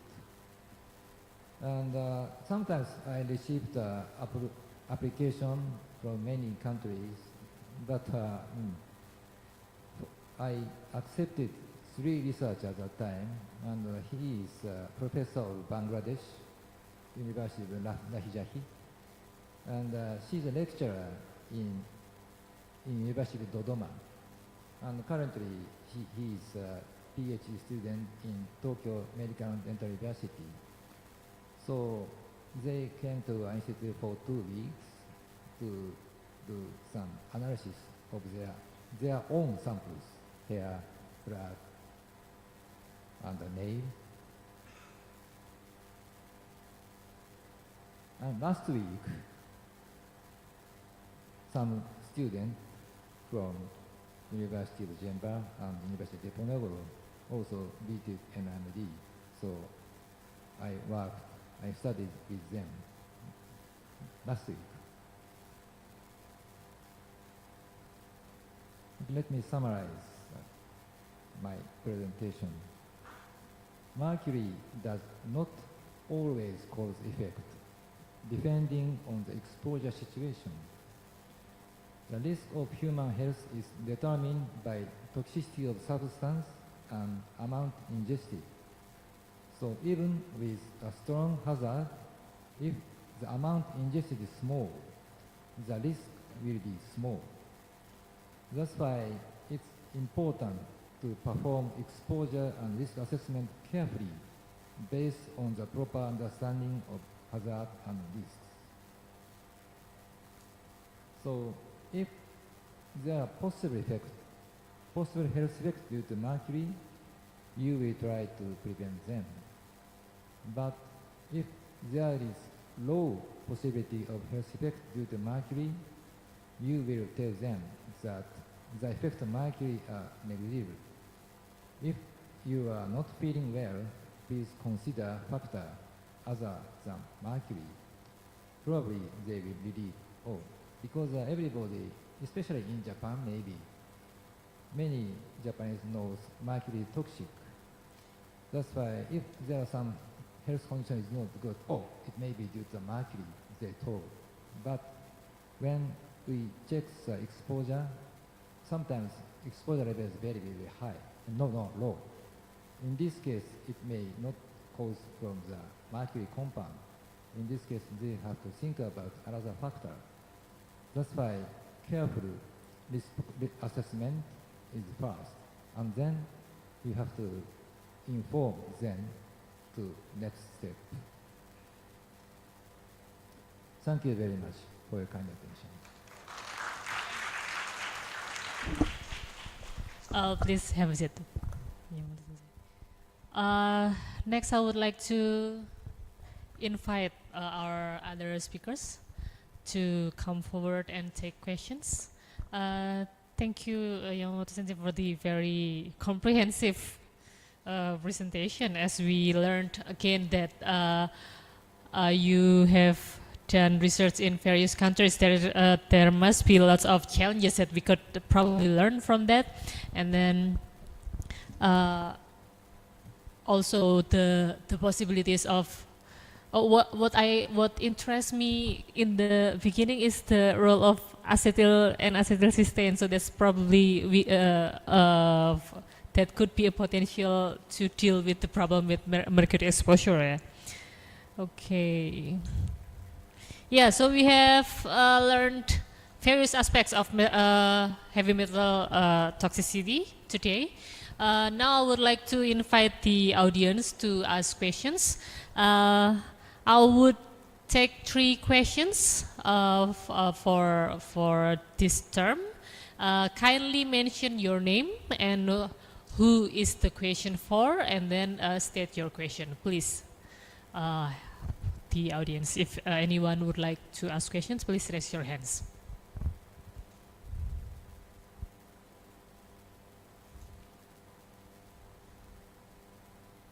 Oh yeah, please. The one in the back. The one with the...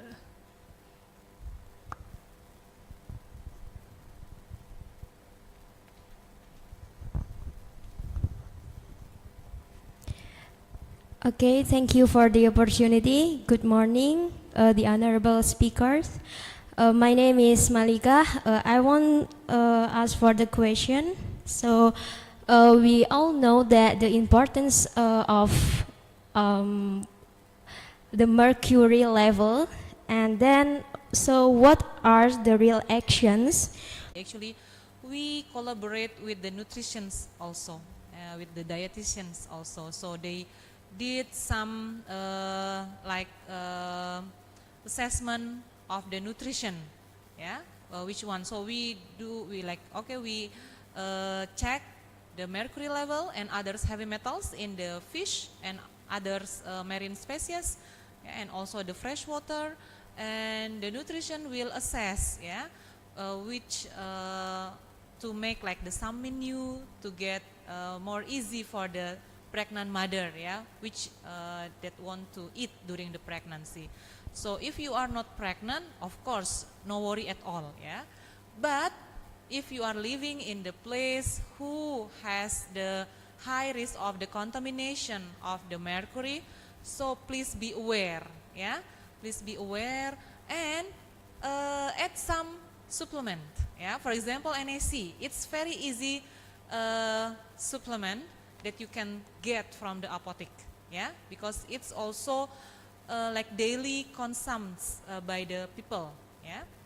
It's antioxidant, yeah, and of course using the natural antioxidants, for example, vegetables, yeah, fruits and others, yeah, yeah. Because yeah, of course in this what is this period age? I mean, yeah, you are in the gold period, yeah, of not growth actually, but you still have the immunity, the very good immunity to protect yourself.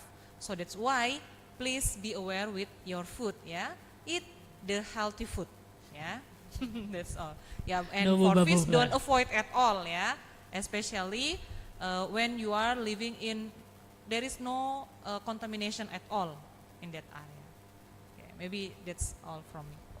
Okay, thank you. Dr. Najah, would you like to add something? Okay, yeah. Thank you. Yeah, very detailed answer. Hopefully it's enough. Any more questions from the audience, please?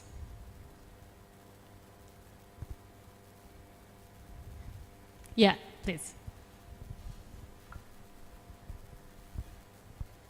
On the right.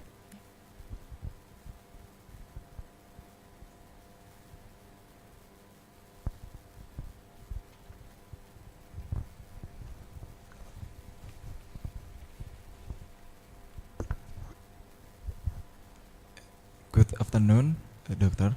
Excuse me, my name is Samuel. I'm from the class of 2021. So I would like to ask, so especially Dr. Muflihalul Muniro. So I would like to ask regarding the restriction on the fish. So before, I think it is the same question, but I'm sorry if my question is sound like trivia, but is there any way in which we can reduce the component of mercury in the fish? Like, an example, like we are cooking in some method, like we are having to boil it, like some method that we can reduce the mercury level. So in a place where it is very the fish is very like main food for the villager or for the resident in there, we can like give a proper education to them. I think that's all from me. Thank you. Okay, thank you. Yeah, good question, I think. So if we cannot reduce the exposure, yeah.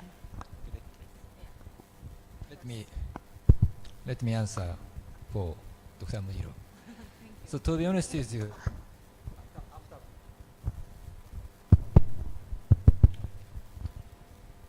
with you, boiling is not reduce concentration of mercury. That's why it's much better to reduce whole amount, because boiling not reduce the mercury. So cooking is not good effect to reduce. That's why it's much better to reduce whole amount. But as far as I know, common adult is not no problem.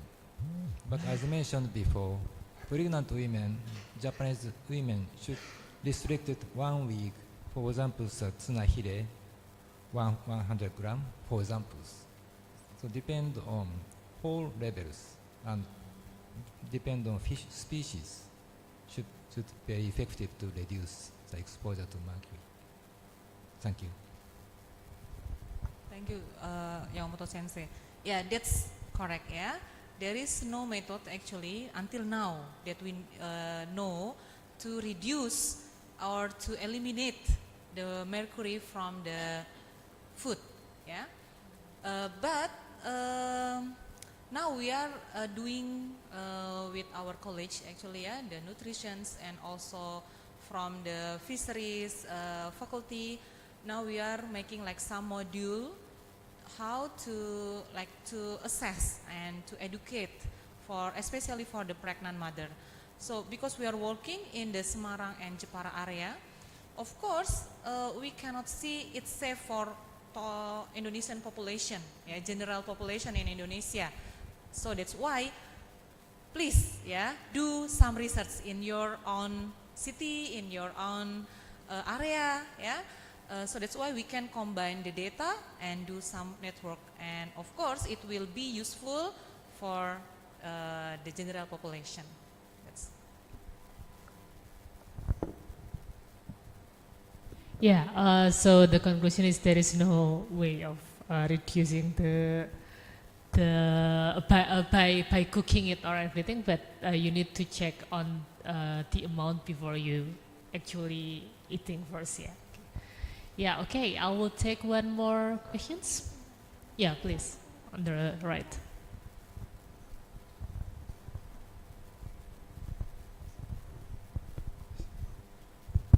Test. All right, thank you very much for the opportunity, moderator and doctor. So my name is Janitra. I want to ask Dr. Megumi.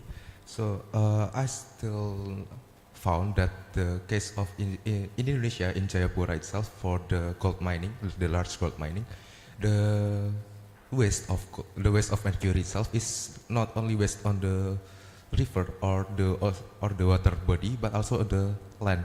And does this mercury waste on the land also have an effect to the crops of the land? So maybe the vegetables or any other crops that the people consume in that area. So maybe in the case of in Jayapura itself, where there is a farm, does the crops that the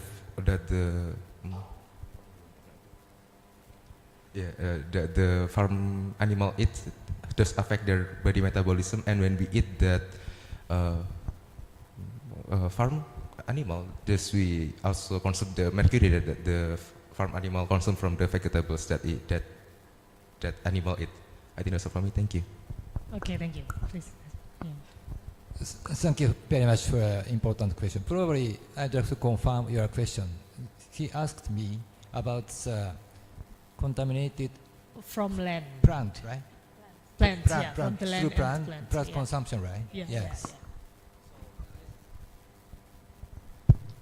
I think very important because usually incorporation of mercury in the plant is not so high. But yesterday I went to the contaminated area. This plant may contaminate it because concentration of rice is much lower compared to fish. So generally there's not so big threat. But in contaminated area, it may attach, and the ratio may be high compared to general plants. And that's why it's important to check the concentration of accumulated in the plant. Basically, but in this case, as I mentioned before, transport to inorganic mercury to methyl mercury is most easier incorporated through small intestine. But inorganic mercury incorporation ratio is also high. That's why even if it's high concentration inorganic mercury, we have to, risk assessment is different story. But as a first step, we have to check the concentration around contaminated area. Thank you. Thank you. Dr. Raja would like to add something because it might relate to your research. Yeah, thank you. Thank you very much for the very agromedicine question, yeah. Okay, so as we check on the site, that is what we concerned about, yeah, the contamination of the soil beside the water, yeah, to the farm field. As I mentioned in the paper before, yeah, the research from China mainland, when they check the concentration of the paddy, yeah, rice plant, it's not so much different between the contaminated area and contamination area. But of course, it is higher, but not so much different. So probably to health, if we eat just like regular, it won't affect much. But what we have read is the bioaccumulation, yeah, because when they check the ingestion of the plant by the small animal, yeah, they eat the insect, for example, yeah, insect eat the plant, and then the insect will be eaten by the bigger animal, yeah, such as bird. And then when we consume the bird, then maybe, yeah, maybe the effect is getting to our health. But if only eating the plant and we only eat just like usual consumption, there is still no proof that it is affecting our health. And if I may to give some suggestion, yeah, to the previous question, yeah, if you are worried about what is about if our fish is contaminated, our rice is contaminated, so how can we live?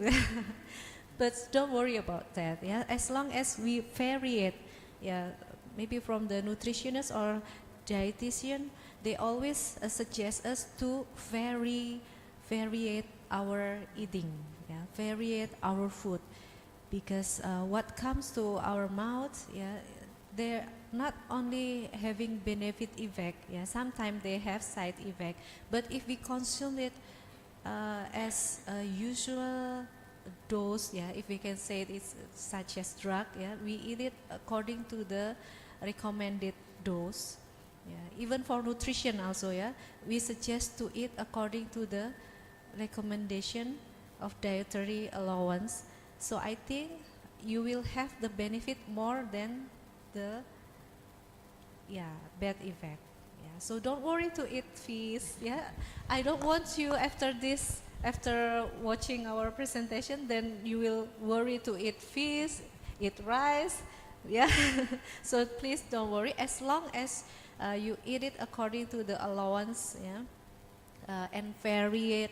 You give variation to your food, and you may check, yeah, if the area is contaminated or not, yeah, with some substance, yeah, not only mercury, yeah, maybe high pesticide or that kind, yeah.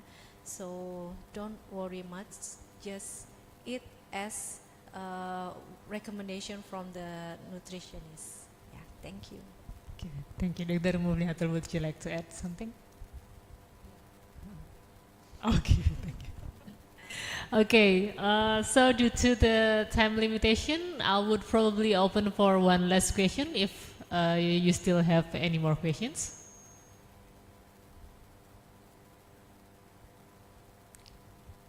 No more questions? Hopefully, no more questions because you have understood and have taken a good message from what we had today.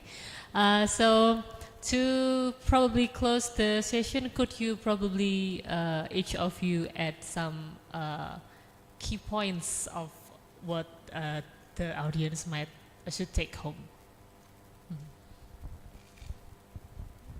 Key points about what we have talked today.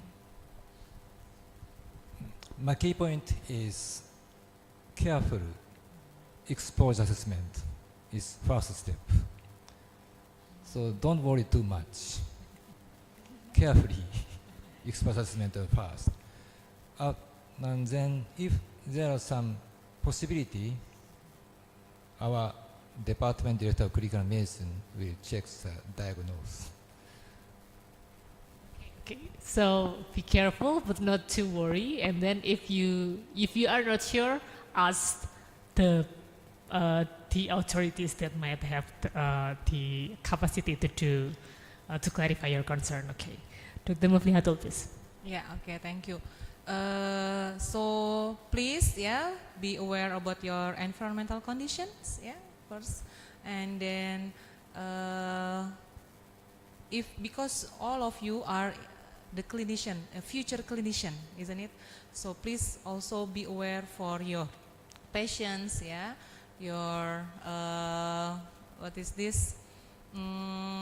For example, if you are living in the one remote area, yeah, as a new medical doctor, so please also check, yeah, and assess the condition of your environment.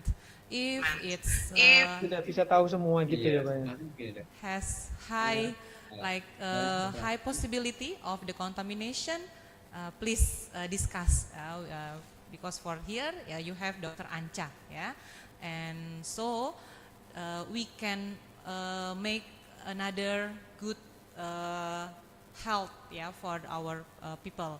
And also please do the collaboration, has a good network, because success is what is this? We cannot get it without the collaboration. Okay, maybe that's all from. Thank you, Dr. Muflihatul. That's a really important point yet. So you need to care for your surroundings, and there is no way for us to deal with these problems without collaborations. We cannot do it ourselves. So don't be selfish, take a look around, and do collaboration to to solve the problems. Dr. Anja, please. I don't have a key yet, but I have a note. Did you leave it at home probably because you didn't have a key? Yeah, but I have a note, yeah. So please note, you can record my contact, yeah, my email, or maybe you already have my phone. If you have some curious, yeah, if there's some area you found maybe contaminated, yeah, probably contaminated with mercury, whether it's from the gold mining process, yes, please tell us, because we are still hunting, yeah? Searching for area that probably have a gold mining process that contaminated by mercury. So please don't hesitate to contact me. Okay, thank you. Okay, thank you very much, Dr. Anja. So again, collaboration. Yeah, we need to support each other so we can make the most of our health resources available right now. Thank you very much again for the, and give a big applause for our great speakers today. Thank you. I would then probably return to the MC. Thank you so much for Dr. Inke and all our speakers. So the next agenda is giving certificate and souvenir. So all the speakers and moderator, please stand by in the front of us. Still. So we kindly ask Dr. Rani, as Vice Dean, Faculty of Medicine, University of Jember, to give the certificate and souvenir to the all speakers and moderators.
So please for documentation together.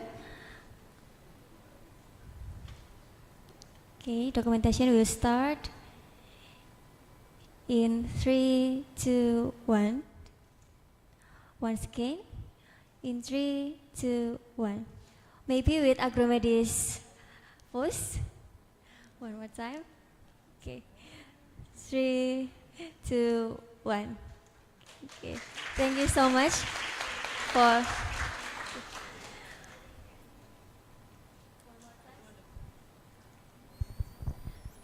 Thank you so much to all our speakers and Dr. Inke for guiding the plenary lectures today. Before we step to the next agenda, we will inform all the participants and audience who haven't filled out the submission form for e-certificate. We have the link of e-form. Please, please scan this and fill the form. So it is the requirement to get the e-certificate. And also for the participant in the Zoom meeting, you can get the link in the Zoom chat. Ladies and gentlemen, now we have in the end of this seminar. Hopefully this seminar can enrich our knowledge about agromedicine and also heavy metal contamination. We would like to thank you all the sponsors who helping us supporting this event. And on behalf of the entire organizing committee, we apologize if there is any not pleasing moments during this event. Thank you very much. Good afternoon. Assalamualaikum warahmatullahi wabarakatuh. Salam Agromedis.